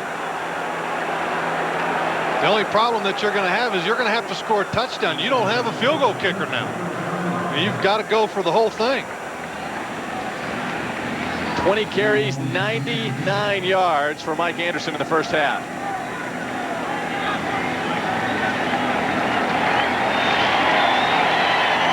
And that'll do it. The first half comes to a close. Of the first half. Broncos on top, 34-7. Fox NFL Sunday will continue with a Visa halftime report after these. Actually, and looking like what the Atlanta Falcons would like to have. I mean, that's usually what their offense is all about, is about time of possession, controlling the clock, and running the football. And they haven't been able to do a thing in that same kind of scenario. Well, let's go downstairs now. David Treadwell spoke earlier with Mike Shanahan. All right, we're down here with Mike Shanahan, coach of the Broncos. You got to be pleased with the performance of your fill-in running back for Terrell Davis, Mike Anderson. Yeah, Mike's been doing a good job. He's been getting a lot of support with the offensive line and the wide receivers. We just got to keep that momentum going. Right at the end of the half, you got to be concerned about the injury to Jason Elam. Yeah, it's a low back. When I saw him initially, I thought it might be the knee, so hopefully he's just a little bit sore. All right, thanks, Coach. Good luck. All right, back up to you guys in the booth. David, thank you. David, an outstanding kicker for Dan Reeves with the Broncos. And Jason Elam, it's good that it's a back and not a knee if you're looking at it from that perspective. Denver on top 34-7. Morton Anderson. Chris Cole fields it at the goal line. Cole stops. Sees a bunch of white jerseys, and he's finally brought down at the 16 by Jeff Kelly. So we'll see if the Falcons can stop this momentum from the Denver Broncos. Yeah, you know, I was wondering if Shanahan, after they got off camera, asked Treadwell if he could slip on a uniform. Do a little kicking in the second half for the Broncos. David was very good.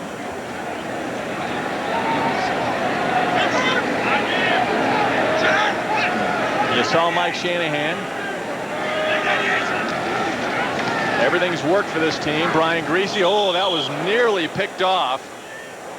Henry Crockett stretched out and almost had a pick. As we check out the Jason Elam injury, there he is, number 1, and he's going to get nailed by John Dale Carty. Wham. And he came off the field dragging his right leg, so first impressions were that it would be knee, but it's a lower back, and reports are that he will not return. When they were carting him off to the locker room, he looked to be in a tremendous amount of pain. So it's 2nd and 10 from the 17. Flag down.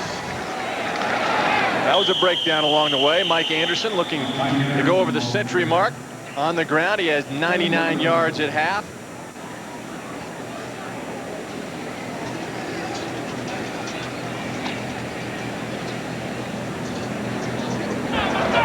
Offside. Defense number 75. In the neutral zone at the snap.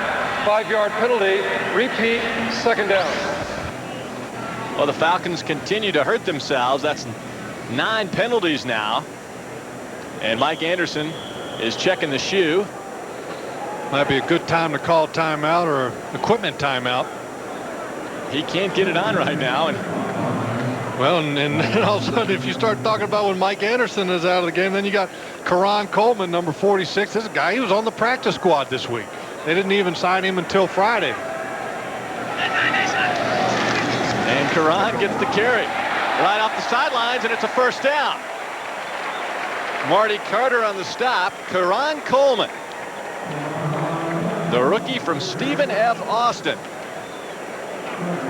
And a real nice heads-up play by Karan Coleman to know that Anderson was having problems getting his shoe back on.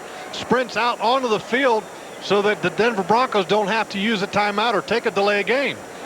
Mike is still struggling, trying to get that shoe back on. And Karan Coleman, his second carry over the left side. For the Falcons, this is good news. If they can keep that shoe off and Anderson on the sidelines, hey, things are looking up for him. He's getting a little help there from Jarius Jackson. Third-team quarterback out of Notre Dame. But I tell you, that's a great opportunity for Karan Coleman to be able to get in the lineup and get a few carries out of it. Yeah, that's a great opportunity for a practice squad guy. Howard Griffith lines up behind Greasy. It's 2nd down and 8. Greasy with a pump fake. Over the middle.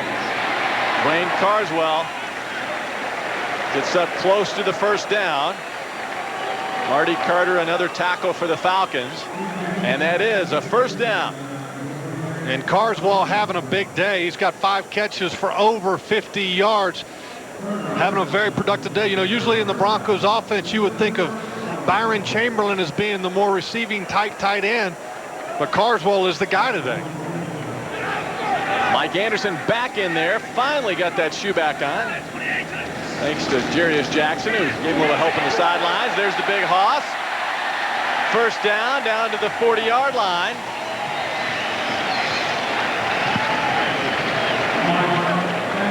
And this offense is just continuing where they left off in the first half. In the first half, I mean, Mike Anderson, it was tremendous. He had a lot of plays for no yards, but then he had some big plays. The touchdown pass to Griffith and the nice run by Anderson. This second half is turning into the same thing as the first half. And Rod Smith, what a tremendous catch, out jumping Ashley Ambrose in the end zone for the touchdown.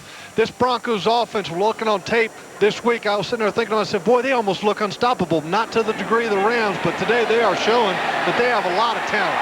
Travis McGriff in the end zone, off his fingertips. He had beaten Ronnie Bradford. McGriff, the second-year man from the University of Florida. His dad is very good friends with Mike Shanahan. Lee McGriff. Shanahan spent many years at the university coaching the offense down there. And Travis is not a very tall guy. You know, he's 5'8", but the one thing that Travis does have, he has tremendous speed. Mike Shanahan said at the combine he ran right around a 4.49 at the combine, and that's a slow track, he said. He said he might be the fastest guy on our team. Mike Anderson pulls forward, covering that football with both hands, does not want to fumble.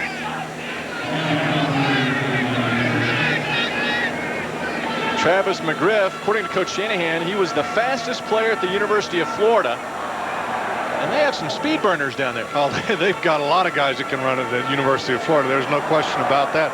And to be considered the fastest guy at that school, that's a lot to be saying right there.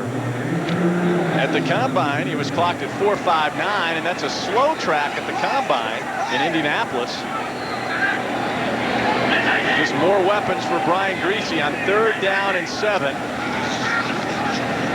Rod Smith breaking free. Touchdown Denver.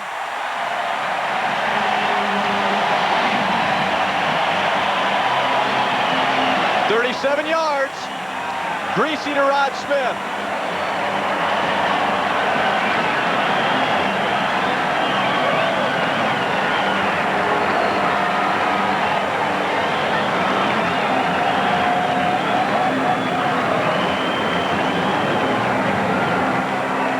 Broncos will go for 2 with Jason Elam sideline. And back comes Mike Anderson. And this is not the Broncos trying to rub it in on Dan Reeves or anything. They just don't have a kicker. They've got no alternative unless Ruin could kick, but I'm sure Ruin doesn't do any kicking at all, so they just got to go for 2. Mike Anderson gets the two-point conversion. The Broncos and Rod Smith are running away from the Falcons on top 42-7. The Broncos all over the Falcons, and Dan Reeves returned a mile high. Rod Smith 7 grabs for 117 yards on the day. Tom Ruin, the punter, will kick off. That wasn't pretty. Tough to handle by Kozlowski. And he gets stood up, and he's working his way forward up to the 33-yard line. Tom Ruin better stick to punting. So that's all that's gone wrong for the Broncos. Pat Bowlen likes what he sees, the owner of the Broncos, watching his team completely dominate the Atlanta Falcons.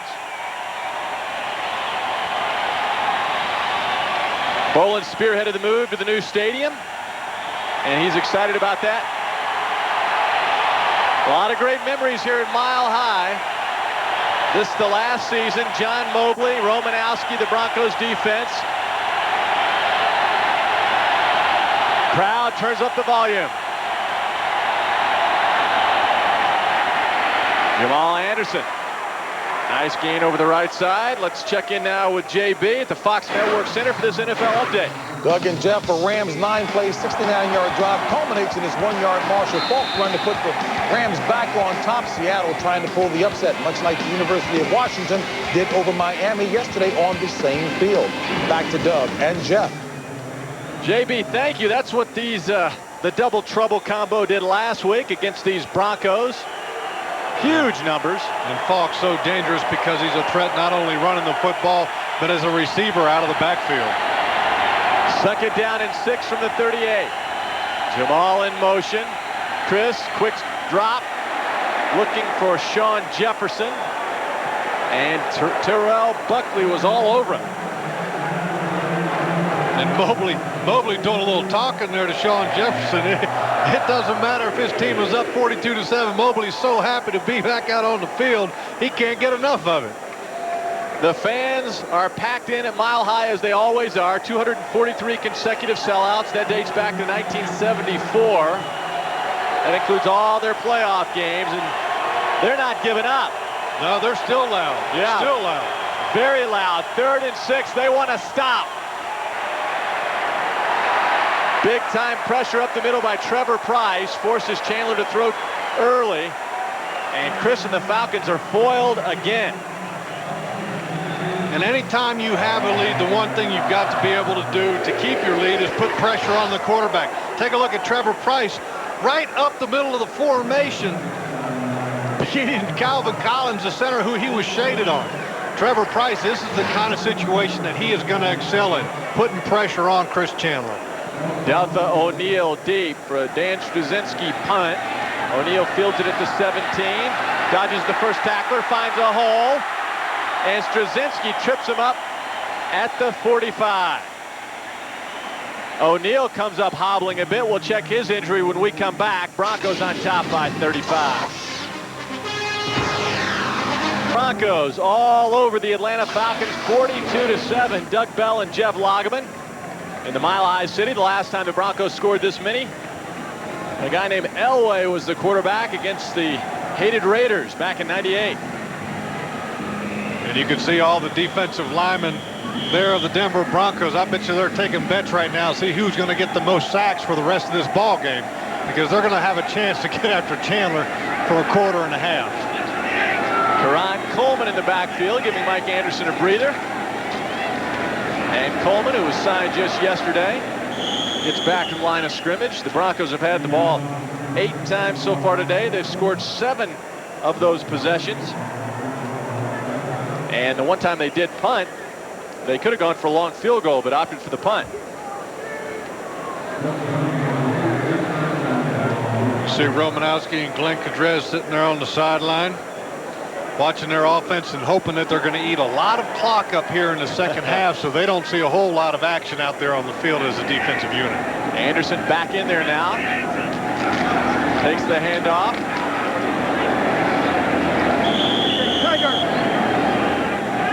Time now for another game break. Let's go back to the Fox Network Cooler and JB. James.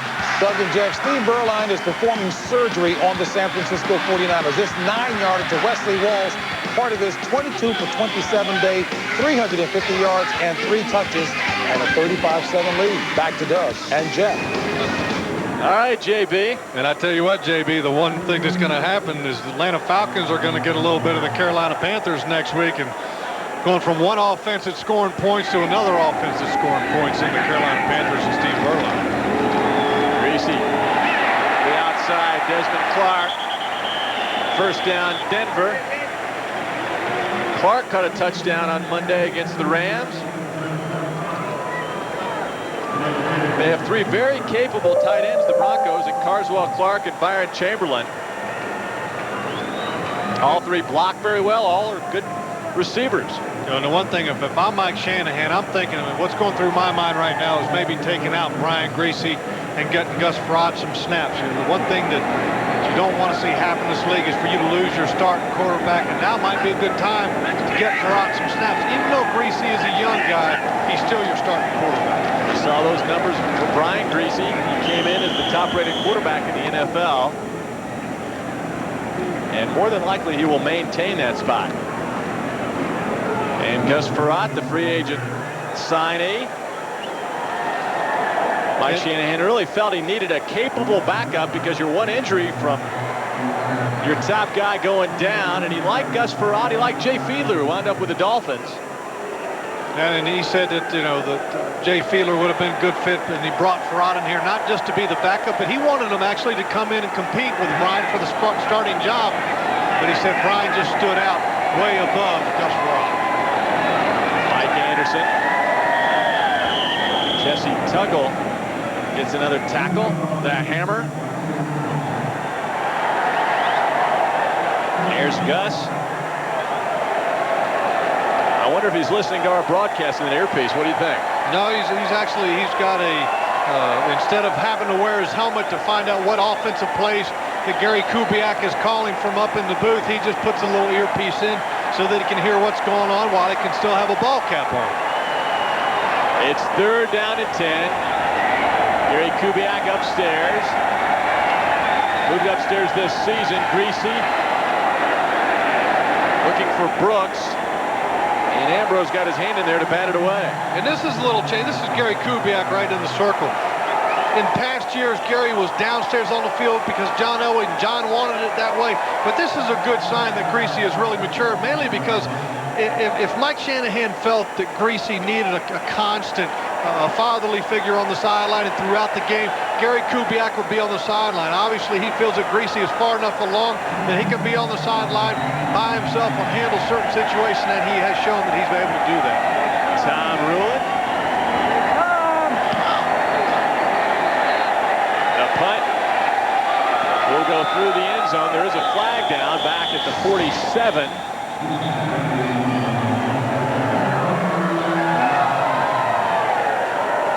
And it's against the Broncos.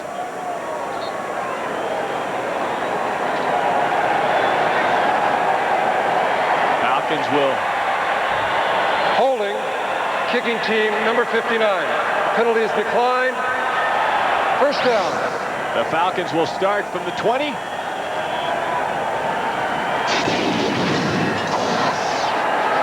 right now, they're still celebrating at Mile High.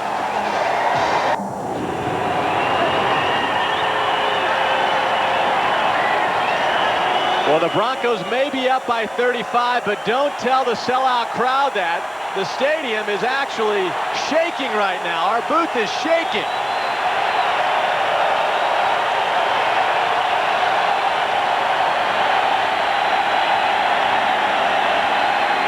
Taylor has some time, looking deep.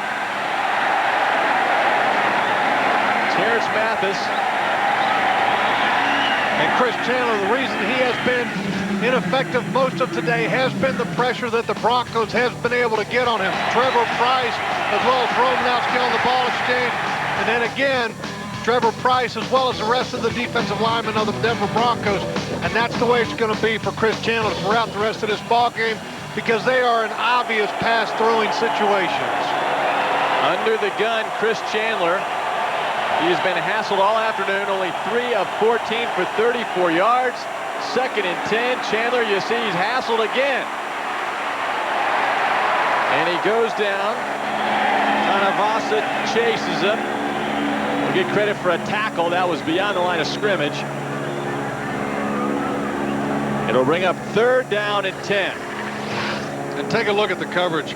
Jimmy Spencer on Terrence Mathis. Look at the tight coverage. This is man-to-man. Not quite bump and run, but he's right in the hip pocket of Terrence Mathis. His receivers need to get open, but I tell you what, they need to get open in a hurry because Chris Chandler has got 4 guys, sometimes 5 guys bearing down on him, wanting to get him down to the ground in a hurry. They did give Tanavasa a sack that time. And flags down.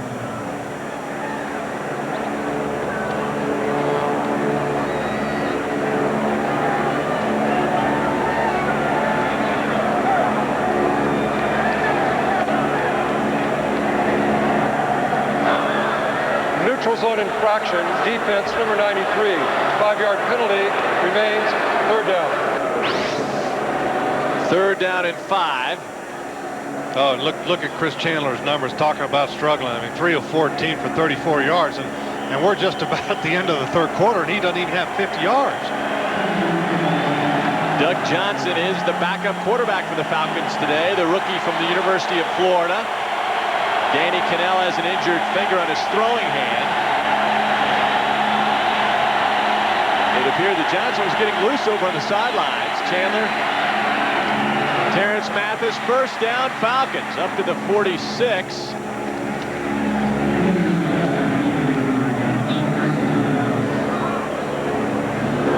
That time Chandler had a little more time, and Terrence Mathis got open. And the Broncos actually brought 6 guys on the blitz. Terrence Mathis had Terrell in basic man-to-man coverage and did a nice job. You know, we talked to Terrence Mathis quite a bit about his matchup against Terrell Buckley, and he said, you know, I'm looking forward to it. And I tell you, 1st down, look at that. Unbelievable, 28-3. Chandler to Mathis, and a flag down. We'll check the flag. Mathis might have been held.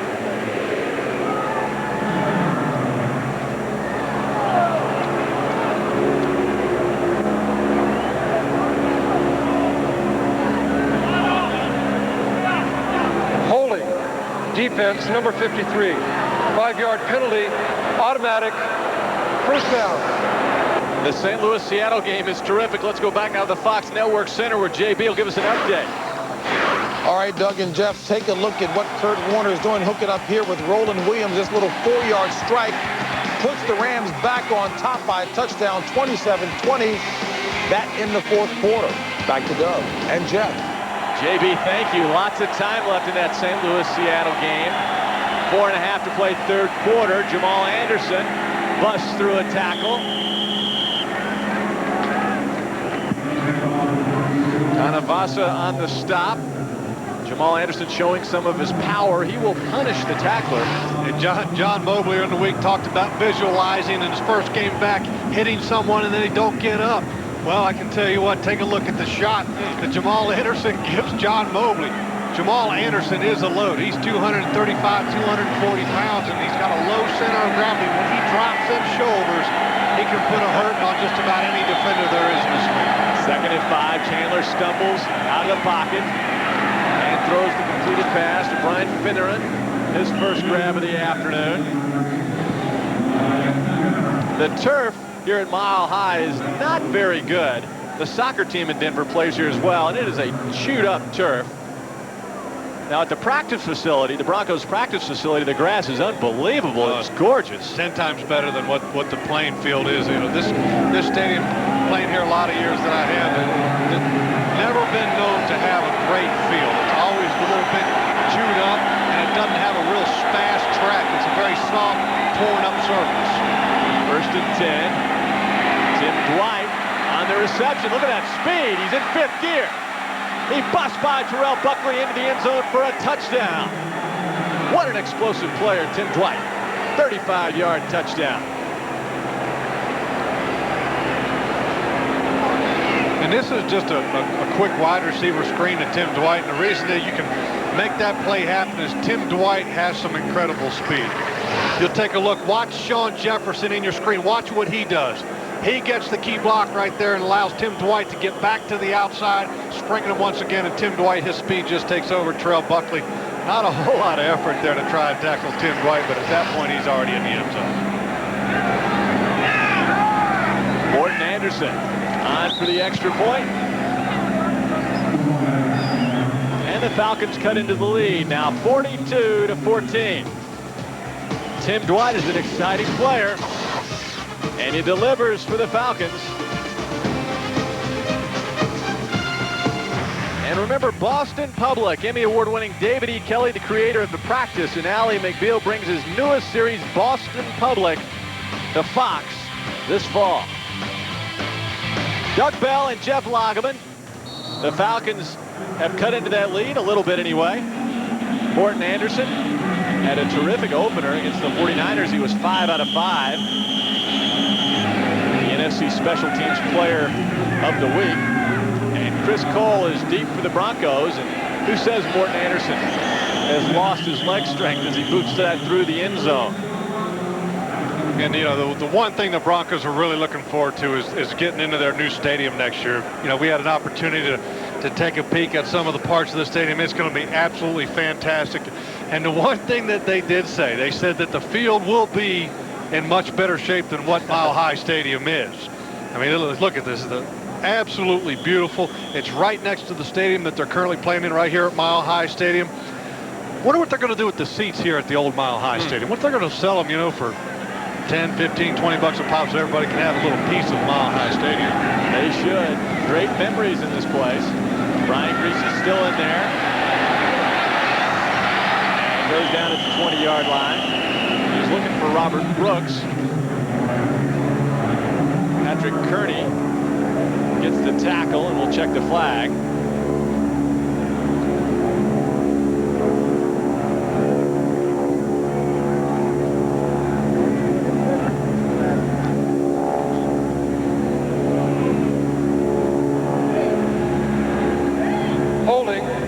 Offense number 62, 10-yard penalty, repeat, first down. That's Dan Neal, talented right guard. That's the only mistake he's made today. You know, speaking of the new stadium, Jeff, they still haven't decided what they're going to call it. Most people would like it to be called Mile High. Well, I'd like to see them keep at least the Mile High. If they wanted to sell the rights, then they can add, you know, whatever company in front of Mile High Stadium. But definitely, I mean, Mile High is definitely a recognizable name. They need to keep that aspect of it. Mike Anderson continues to rack up the numbers.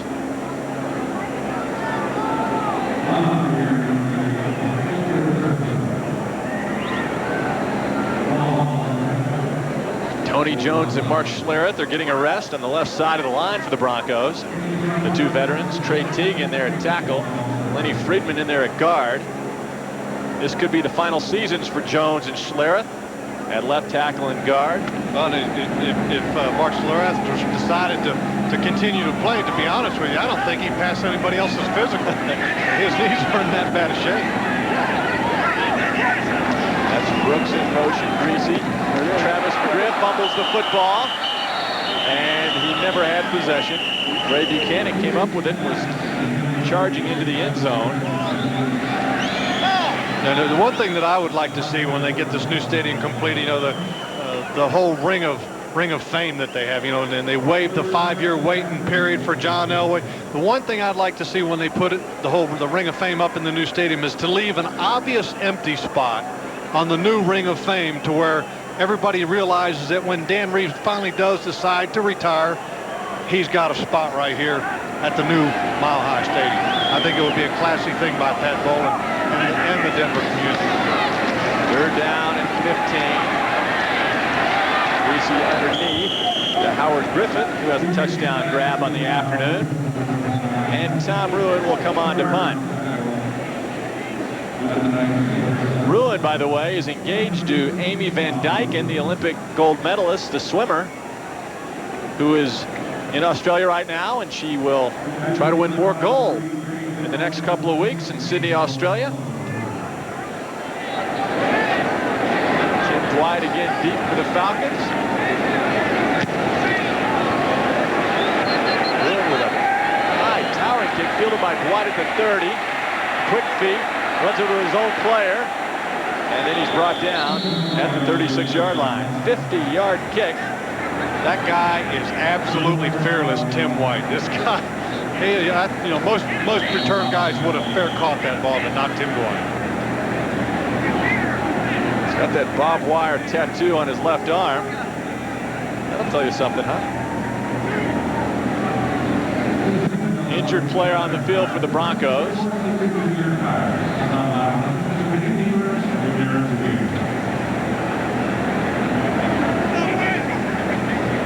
We'll check the number of the injured player.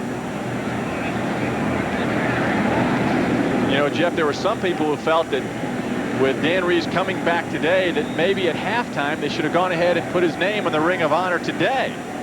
And Dan Reeves, on a radio show at Denver this week, disagreed with that. He said, no, I do not think that should happen.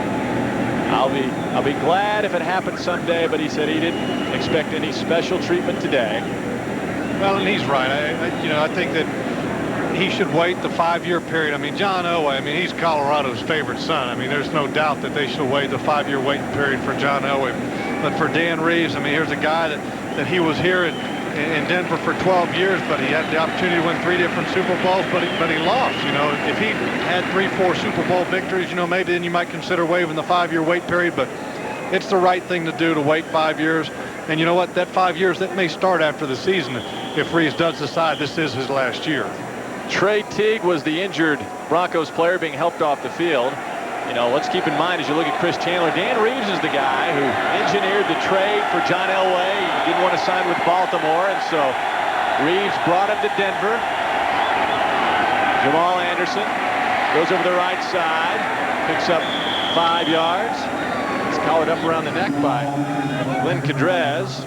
And Reeves also brought Mike Shanahan to Denver. He was an offensive coordinator at the University of Florida, and all sorts of pro teams were looking at him. And Reeves brought him to Denver, so Denver fans not only can thank him for those Super Bowls, but also Shanahan and Elway. Absolutely. The one thing that the Broncos have to be concerned about, they just had the injured guy on the field, Trey Teague. Not only is he a backup offensive lineman, but here's your short and your long snapper. All of a sudden now your special teams is starting to look pretty nicked up after today's game. It's 2nd down and 6, and Dwight on the reverse. Needs a couple. John Mobley has had a nice game, gets another tackle.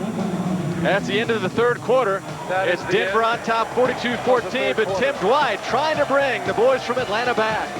Mike Anderson, the 26-year-old rookie from Utah, spent 4 years in the Marine Corps, filling in for Terrell Davis, and filling in quite nicely. Terrell unable to play because of the injury sustained last Monday. And you'll watch Terrell, a lot of kind of hard to see on the regular running speed, but take a look right up in here at his ankle, his left ankle. Right there, right up underneath of the body of Zagonia of the St. Louis Rams. 3rd down and 6, Chandler. To Kozlowski, and he's close to the 1st down. This may be close enough to measure. Kozlowski was really politicking for a better spot. And it is a 1st down. He got a good spot. So the Falcons keep this drive alive.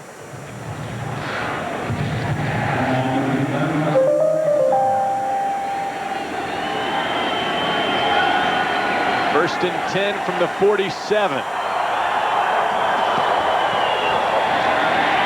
And the screen to Bob Christian. Christian has some room, flag down. Christian brought down to the 33 by Eric Brown. But we'll check the flag back close to the line of scrimmage.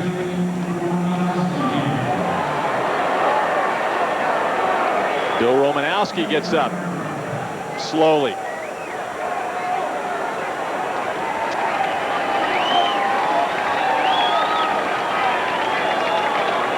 And Romanowski, I mean, here's you talk about Iron Men in the NFL. 194 consecutive start today. 5th best among active players, the guy that's leading the top of the list, Clyde Simmons. But to be a linebacker and to play in that many consecutive games. 10-yard penalty remains, first down. That's a tremendous feat in and of itself, not to mention he's played at such a high level for a long period of time. Talking to Greg Robinson, he said, you know, Romanowski is probably the greatest player I've ever been around as far as learning how to take care of his body and wanting to find out any way to improve his body. You know, I know there's a lot of things that are happening in Bill Romanowski's life right now, but he really is one of the true warriors of this game. 4 Super Bowl rings for Romo. It's first down and 18 from the 39 after the penalty. Chandler, Sean Jefferson, and he's pushed backwards. He caught that up close to the first down marker.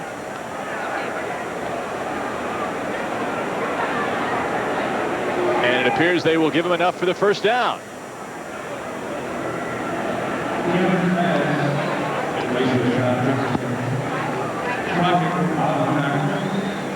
There's Trey Tigg. He has a sprained right knee and will not return this afternoon.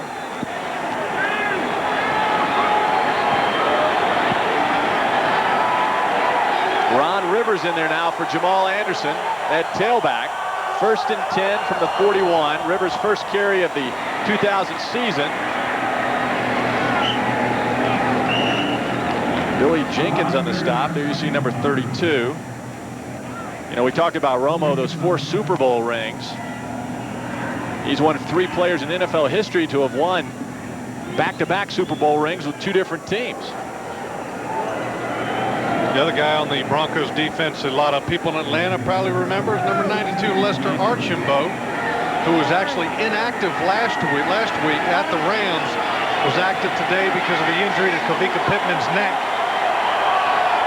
A lot of controversy surrounding Lester in his playing time here in Denver.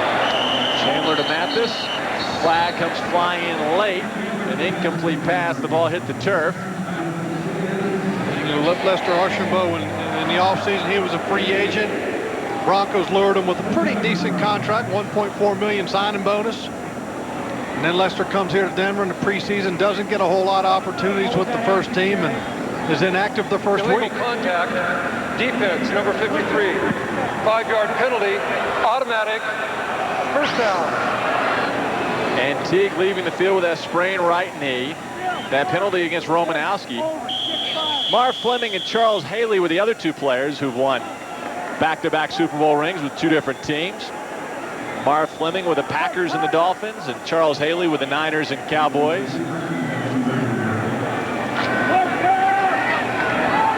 First and 10 from the 33 as the Falcons look to cut into this lead.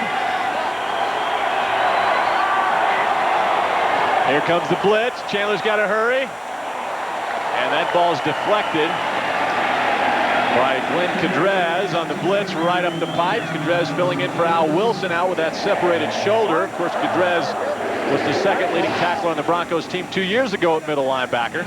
And Glenn Cadrez, very versatile player, puts the hit on Chris Chandler right there. It was actually one of the things that kind of away from the actual play itself was they had a screen, a delayed screen on the left side of the formation. Chris Chandler has one option as wide receiver on the right side of the formation, and his relief valve is a late screen on the left side, and Chris Chandler never had a chance. Sean Jefferson. And Chandler goes down, flag down. Monte Rager. Number 99 gets the stop.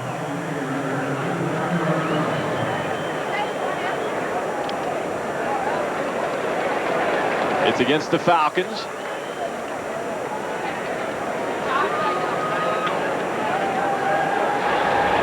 Tripping, offense number 64. The penalty is declined. Third down. All right, let's go back to LA, the Fox Network Center. JB, what's happening with St. Louis, Seattle? Well, take a look at this. Kitna goes back to pass. He gets hit by Todd Collins, fumbles. Kevin Carter picks it out of the air. He fumbles.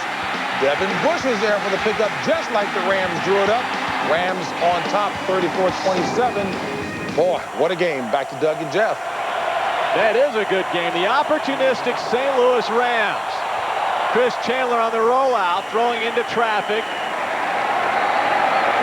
Looking for Terrence Mathis, but Ray Crockett was right there to bat it down. Well, that Rams team is something special. Wow. They've got so many weapons on offense and defensively. A lot of people seem to forget about how good that Rams defense actually was last year. I know it's easy to have a short memory, especially when you saw the Broncos put so many points up against them. But I tell you what, they have a lot of talent on that defense, and Kevin Carter may be one of the best defensive ends, if not the best defensive end in the National Football League. And he's about to get paid like he's the best. Rams are very close to signing him to a very lucrative deal. Terrell Buckley calls for the fair catch and fumbles it out of bounds. Broncos have their worst field position of the afternoon. They're up 42-14. The sun is setting on Atlanta. And Cherry Creek, the Rapids, man, getting a little workout in this afternoon. Broncos working out and working over the Falcons. 42-14, Doug Bell and Jeff Lageman. Mike Anderson continues to stack up big yardage. He played on Monday night on special teams. Yeah, but he didn't carry the ball. No. Take a look at him hitting the hole. I mean, there's no indecisiveness in his running ability at all. I mean, that's the nice thing to see about Anderson. He has gotten better as the game has wore on. Early on, he was only averaging about 2 yards per carry, and then all of a sudden, bang, bang, bang, and all of a sudden now he's averaging about 5 yards a carry. He's gotten better as the game has gone on, and that's a good thing to see, especially with the Broncos not having the backup running back in Olandis Gary for the rest of the year. Anderson another carry. He has 132 yards on the day to go along with those 2 touchdowns. Mike Anderson making a name for himself. And you want a guy that's going to make a name for himself with the injury to Gary, because you've got a guy, an MVP player of 2 years ago, Terrell Davis. Don't want to have to push him back into the lineup or play him more than what is needed. Just like with the Falcons, they've got Ron Rivers as a backup running back. You'd like to have the luxury to bring Terrell Davis and Jamal Anderson along at a pace that's beneficial to the individual, because in the long run, it's going to be beneficial to the club. The Broncos 9 out of 10 on third down conversions. Making 9 of 11 in and out of the hands of Detron Smith. And Tom Roon will come on to punt. We mentioned it the last time Tom was punting, but he and Amy Van Dyken plan on getting married after the football season. They had to really figure that out because she's training for the Olympics, and of course is in Sydney, Australia. He has the football season, so some serious planning went into their marriage plans. This will be Tom's 4th punt of the day. Tim Dwight is deep. Dwight fields it at the 45. And he shifts into gears again. He is very, very dangerous. Good return. Tackled by Steve Russ.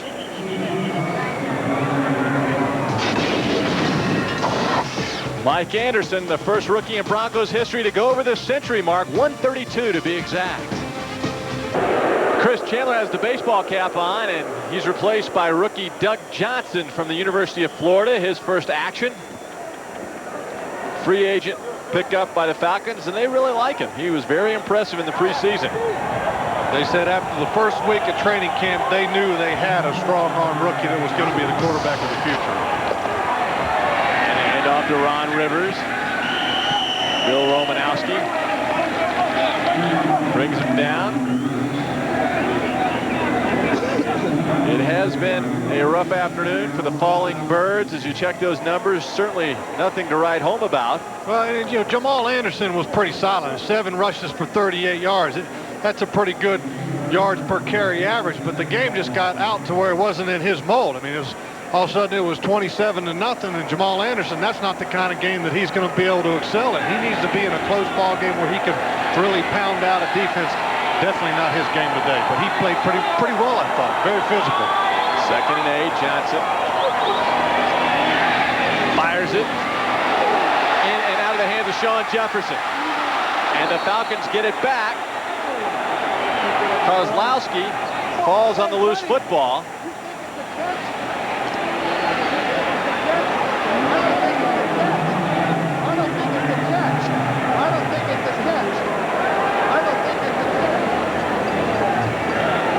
Doug Johnson showed off that right arm on that pass. The pass is ruled incomplete. The receiver never maintained possession through his 2nd step. 3rd down. I'd like to see that again. I don't know about that. Let's go back and take a look at the alleged incompletion of Sean Jefferson. Ooh, that's a completion. There's no doubt in my mind. That should have been a fumble. But it doesn't really, if anything, it just takes yards away from the Atlanta Falcons.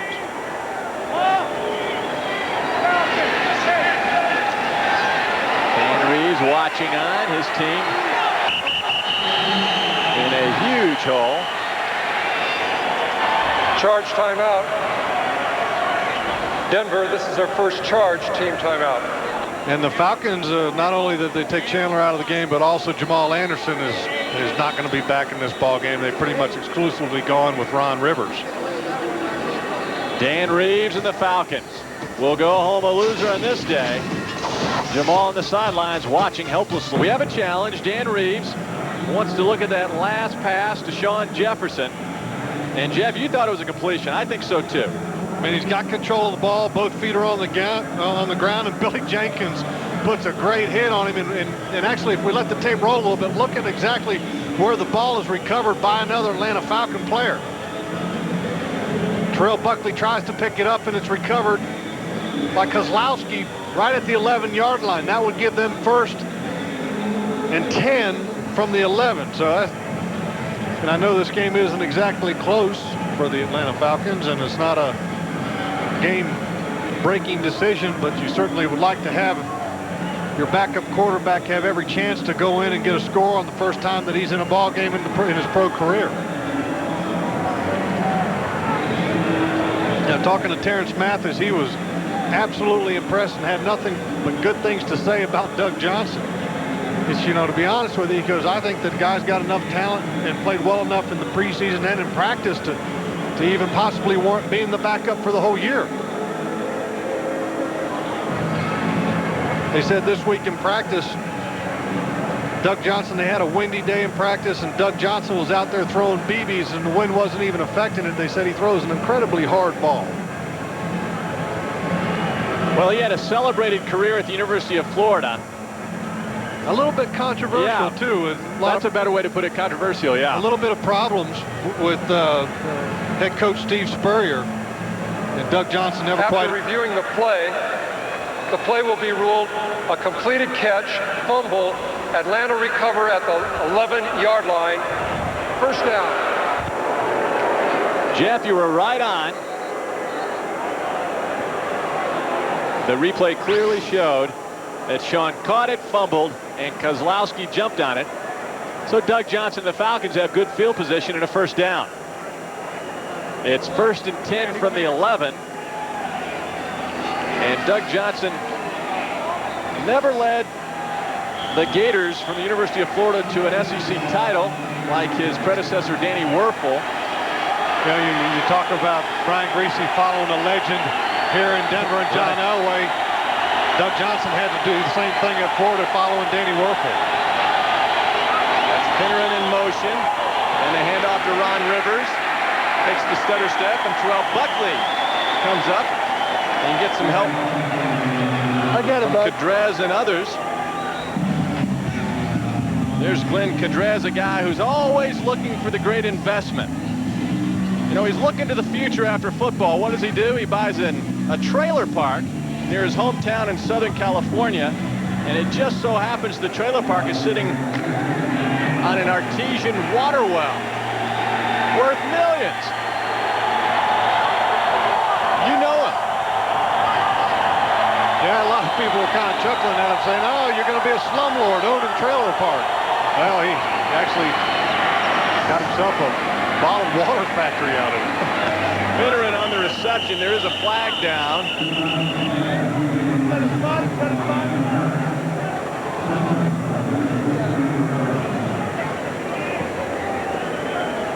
We'll check the penalty right at the line of scrimmage. 5-yard pass to Finneran. Offside. Defense, number 83. 5-yard penalty. Repeat, second down.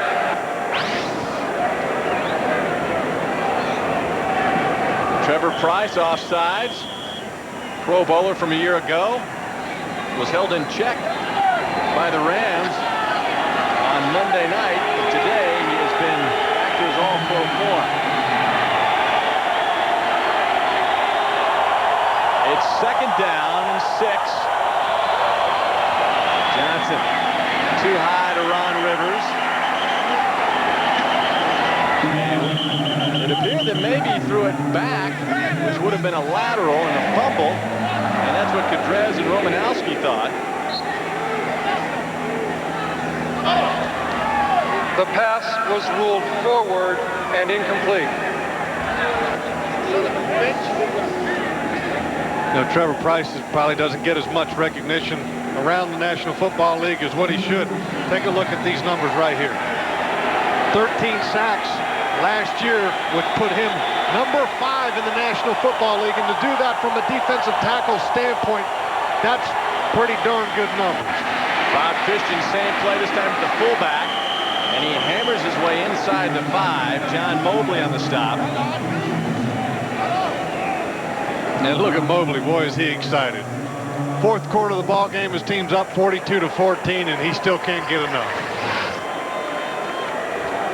And take a look at the replay. Jug Johnson, just a little swing pass to Christian. And take a look at the pursuit of the Broncos in the fourth quarter when their team's way up, and look at the hit that Mobley puts on Christian. Oh. Mobley getting that crowd to turn up the heat. 4th down and 5. Falcons can get a first down without scoring. And Johnson throws incomplete, looking for Finneran on the outside. And the Broncos will take over on downs. Gus Frerotte will get his first action of the 2000 season. John Mobley and the Broncos are on a roll. Brian Griese out, Gus Frerotte in, as he'll play the final 6:52. The free agent pickup by the Broncos, played last year for the Detroit Lions. The Lions with a big win today, Jeff. They knock off Washington 15-10. That's a big win for the Detroit Lions, especially since they struggled against the Redskins in the past. Mike Anderson, his 29th carry of the afternoon. Over a 7-year career, Gus Frerotte, decent numbers. Had 2 very good years with the Washington Redskins. And was good in a backup role last year for the Lions. And filling in for the injured Charlie Batch. Lions are now 2-0.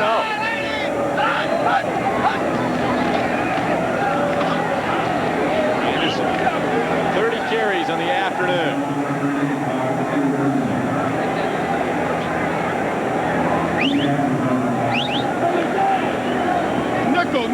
This is the point in the ball game where the Broncos are just going to run the ball 3 times, let as much of the clock roll as possible, and then just punt the ball. They've got some backups in the game. They've got Friedman in there, who actually got beat on that last play. But Tony Jones is still in there. I'm sure that they would like to be able to get Trey Teague in there, who was a backup, but he got hurt earlier in the ball game. Right to Mike Anderson. Ooh, the ex-Marine takes a shot by Ray Buchanan.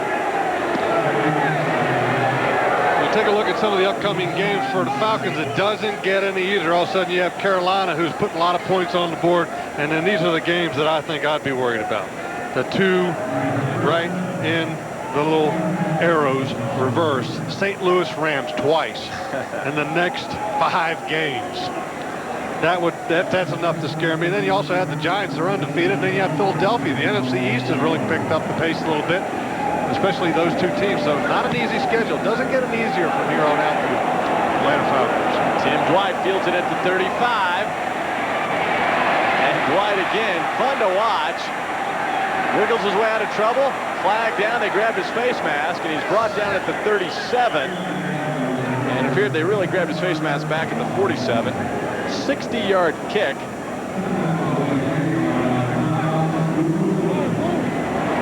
And Tim Dwight, he is truly a weapon for the special teams, Atlanta Falcons. That guy, he's definitely going to be a Pro Bowl guy this year. I mean, he's just that consistent week in and week out. He doesn't show any fear in his returning game. That's what you need to have out of your returner. Holding, receiving team number 24. 10-yard penalty. First down. And I guarantee you, those little flag football games in the Marines, also the junior college and at Utah, they didn't hit and come as hard as they do in the National Football League. Because I tell you what, Mike Anderson, take a look at the shot that he just put on right there by Gerald McBurrows. Nice hit, good finish up there by McBurrows. And I tell you what, Anderson, he's going to be sore tomorrow. I don't know if he's going to be quite as sore as some of those days that he had boot camp, but I'm sure it's going to be pretty close. And the reverse to Tim Dwight. Dwight never runs out of gas as he's knocked into the table, and he retaliates. Gets into a little pushing match with Billy Jenkins. And like I said, fearless. Anytime you go into the opposing team sideline and get in a little scuffle match with a player from the other team, that's not a whole lot of fear. And that's what Dwight was mad about. Billy Jenkins kind of giving him a little extra shot, probably uncalled for, but right there, that was not needed by Jenkins. Personal foul, unnecessary roughness, shoved the player out of bounds into the bench area. 15-yard penalty, automatic. First down. That's a good call. That's a good call because he could have had Tim Dwight in a dangerous situation when you get around tables and sidelines, all the stuff that's piled up. He could have gotten hurt. No need for that. So Doug Johnson and the Falcons, chance to cut into that lead.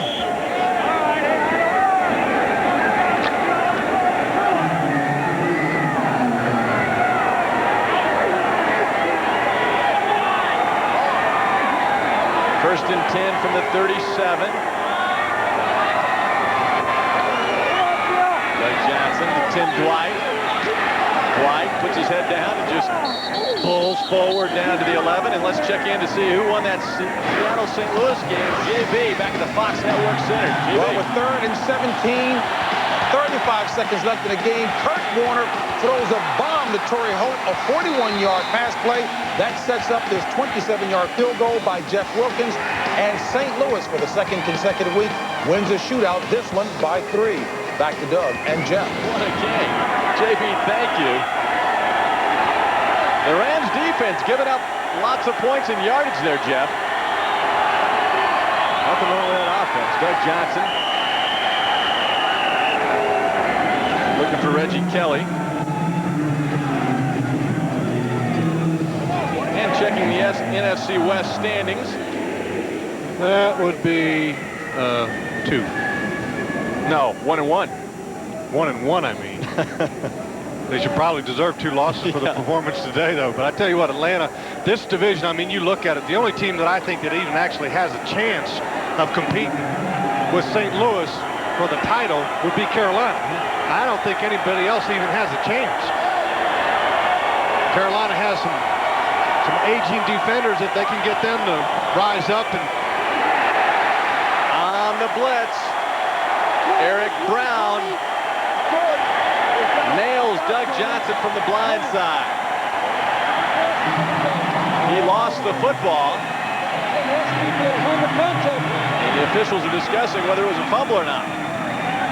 They're saying no, it's the Falcons' ball. Quarterback was hit, being driven backwards, lost the ball. Progress had stopped. Third down. And you can see safety Eric Brown coming in right in the guard tackle gap, unblocked. Blindsides Doug Johnson, knocks the ball out. Well, that looks like that was definitely a good call. Brown can't cause a fumble. Third down and 18.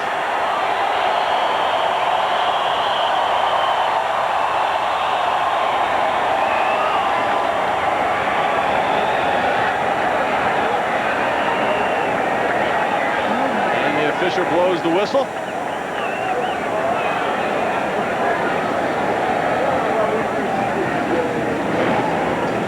Mike Shanahan actually threw the red flag and wanted to review that last play. I think, hey, I got it out. The play is a non-reviewable play. The play stands as ruled third down.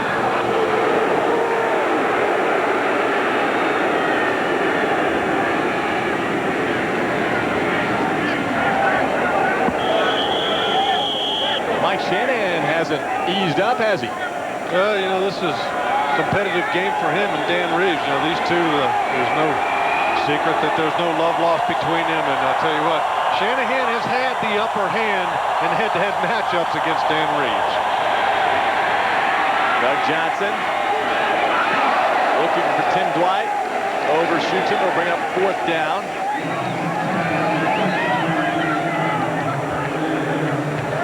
Here's what is a reviewable play. And in that case was non-reviewable play. The whistle was blown dead. So the actual change of possession couldn't have happened anyway because the whistle had blown everything dead. It's fourth down and 18. One more time for Doug Johnson. And he better hurry. The play clock is down to 1-0. Just got it off.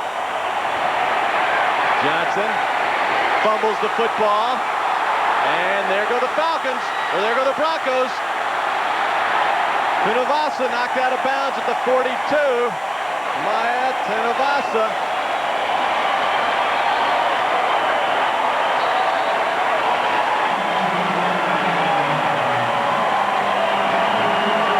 A big cheer from the crowd that's left here at Mile High.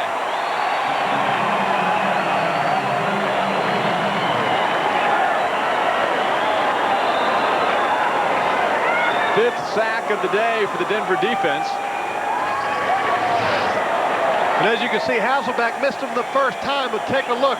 Tenacity stayed after him, and Tanuvasa stays after, picks the ball up, and anytime seeing a defensive lineman carrying the football and an offensive lineman like Whitfield in a sprint match kind of brings a chuckle out of you. Ryan Coleman giving Mike Anderson a much-deserved break. Anderson wound up 31 carries, 131 yards. Pretty solid day for a rookie's debut. But, you know, like we said at the top of the show, I mean, this is not your average rookie. This guy's a 27-year-old former Marine of 4 years. But I really like Shanahan's line. You know, he's in the band in high school, and Shanahan says, I mean, it's unprovoked. They should fire that head coach at his high school for not recruiting him and getting him out to play on the football field. This is the 2-minute warning. Mike Shanahan beat Dan Reeves in the Super Bowl, and he's about to beat him today. 2 minutes to go. Trevor Price and the Denver Broncos defensive front really have enjoyed a nice afternoon. They put tons of pressure on Chris Chandler and now Doug Johnson. It was a frustrating afternoon for the Falcons quarterbacks.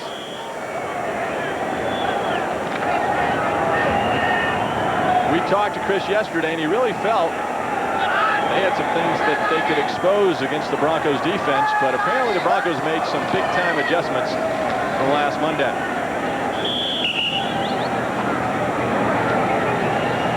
And looking at the Broncos, they travel to Oakland next week, And the Raiders are 2-0. And a lot of people are saying the Broncos' schedule is very favorable for them throughout the season. I mean, you look at some of the next 5 games, and I don't see a whole lot of teams on there like you would see on the Atlanta Falcons schedule, like a St. Louis Rams twice or Carolina Panthers. I think the one team, though, that for certain is next week, that Oakland Raiders game.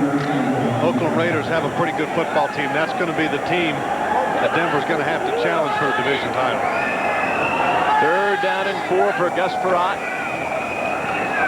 It's off to Coleman. Right here. Thank you.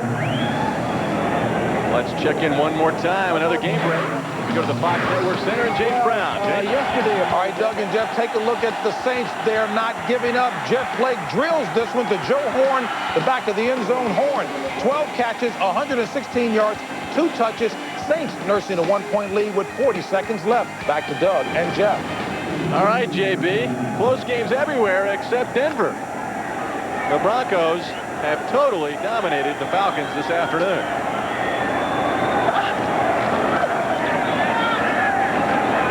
And again, Coleman with a carry. Ron Coleman signed yesterday. I bet he didn't figure he'd get And that should 7 carries. And that should be the ball game as long as nobody calls a timeout. Since they got the first down, the clock should tick down to 0-0, and that's all she wrote for the Atlanta Falcons. So the Broncos beat the Falcons 42-14. Dan Reeves goes to 0-3 against his former team. Brian Griese again, 3 touchdowns, no interceptions. Dan Reeves and Mike Shanahan shake hands.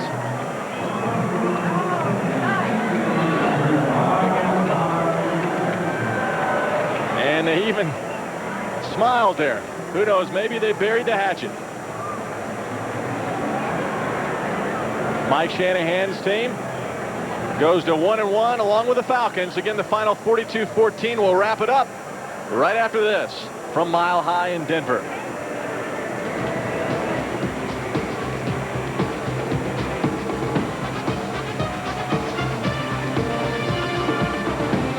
And it wasn't even that close. The Broncos, Mike Anderson, have been around for 4 decades, and nobody had ever gone out there as a rookie in their debut and rushed for 100 yards. We had you at 131. Congratulations. Thank you. That's amazing. Yeah, well, you know, we talked to you earlier in the week, and you said you expected to get some reps at some point this season, but you weren't ready for it to just happen all of a sudden. But when guys go down, you have to step up. Well, that's correct. I didn't really expect, like I said earlier in the week, and it just happened. But at the same time, I understood, too. That's why, you know, the coaches brought me in here, you know, and they had a lot of confidence in me, and I felt like, you know, this is my job. This is what I have to do. You know, the guy go down in front of me, the next guy go down, then if my turn is up, I have to step up and be prepared. What were you feeling the first time you punched it in from a couple of yards out? I was feeling pretty good. I had to get all the jitterbugs out, and I was feeling pretty good, and I was starting to relax and just starting to play, you know, instinctively, you know. But I was feeling pretty good. Well, you looked relaxed right from the beginning, but then when you turned in the 20-yarder for the touchdown, I mean, you looked like you're 100% comfortable and really starting to see different holes and picking them well. Yeah, as the game started going on, as it got, you know, we got into the game, started seeing a lot. They was doing a lot of, you know, stunting, but I want to say a lot of, you know, give a lot of credit, a lot of thanks to the O-linemen, you know.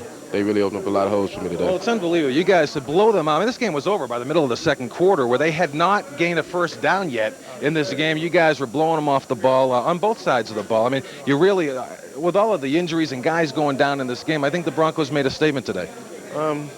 We just had to come out and just play. You know we got some guys down, some key guys down, and but you know, it's like the show don't stop there. You know, you got guys, you know, backup guys, you know. And like I said, this is what we get paid to do, and we knew as a team we had to pull together and, you know, get a win. Well, one more question. For those not familiar with your background, you didn't play high school football, I believe, right? You were in the band, and you go on to the Marines. I mean, you're not the typical rookie. You're 26. You're going to be 27 in a couple of weeks. And, I mean, Mike always talked about how much more mature you were than most rookies coming in, and you really looked poised out there today. My Marine background, you know, got a lot to do with that. It's just what I learned in the Marine Corps was just to be calm under pressure, you know, and not to fold underneath pressure. You know, it was a lot of pressure on me, you know, but I tried not to let that get to me, you know, during the week. I tried to just relax, learn the game plan, and come out today and play hard and play within the system, play within the game plan. Hey, you look great. Thanks, Mike Anderson. Thank you. Mike Anderson, what a debut, 131 yards. Yeah, John, he's stealing your airtime. Yeah, Big Mike. Hey, you know what? How about a guy looking forward to this game for about a year and a half? You didn't get to play in the opener in St. Louis. You're back, and you look just a little bit pumped out there. I mean, you were animated after every play. Just a little bit. It's been a long time, man. I was just anticipating this moment. It's been a whole season, and last week I think sitting on that sideline was really, it's hard to do. It's tough. Yeah, I had a chance to talk to you before the game of the Dome. It was clear you didn't want to sit that game out. To go out here in the home opener with so many injuries already adding up, do you feel as though you made a statement here today? Well, I think we as a team did that. I think the offense moved the ball tremendously well in the first half, and the defense was able to shut them out and do the things that we're capable of doing, and we just need that to carry over next week. You get a big one next week, obviously. As Mike said, that's round 2, and that's going to be a little tougher than this one. That's going to be a big round, and somebody's getting knocked out in the third, so it won't be us. Yeah, you felt comfortable. You feel your knee is 100%? Oh, yeah, it feels great. It felt strong. The only thing I need to work on is getting the game conditioning down, and I think that'll come. A couple games under my belt. I think some people were starting to wonder in the middle of last week if the Broncos were going to be saying, oh, no, here we go again. The injuries starting to add up. Did it ever start to creep back in, like start thinking about last year? We can't afford to go that route. I think everybody knows what it felt like last year, and it's not a good feeling. So we're going to do everything within our power to not let it happen again. Hey, we look great out there. Thanks, John. Thanks. All right, John Mobley, who's been waiting for this, missed all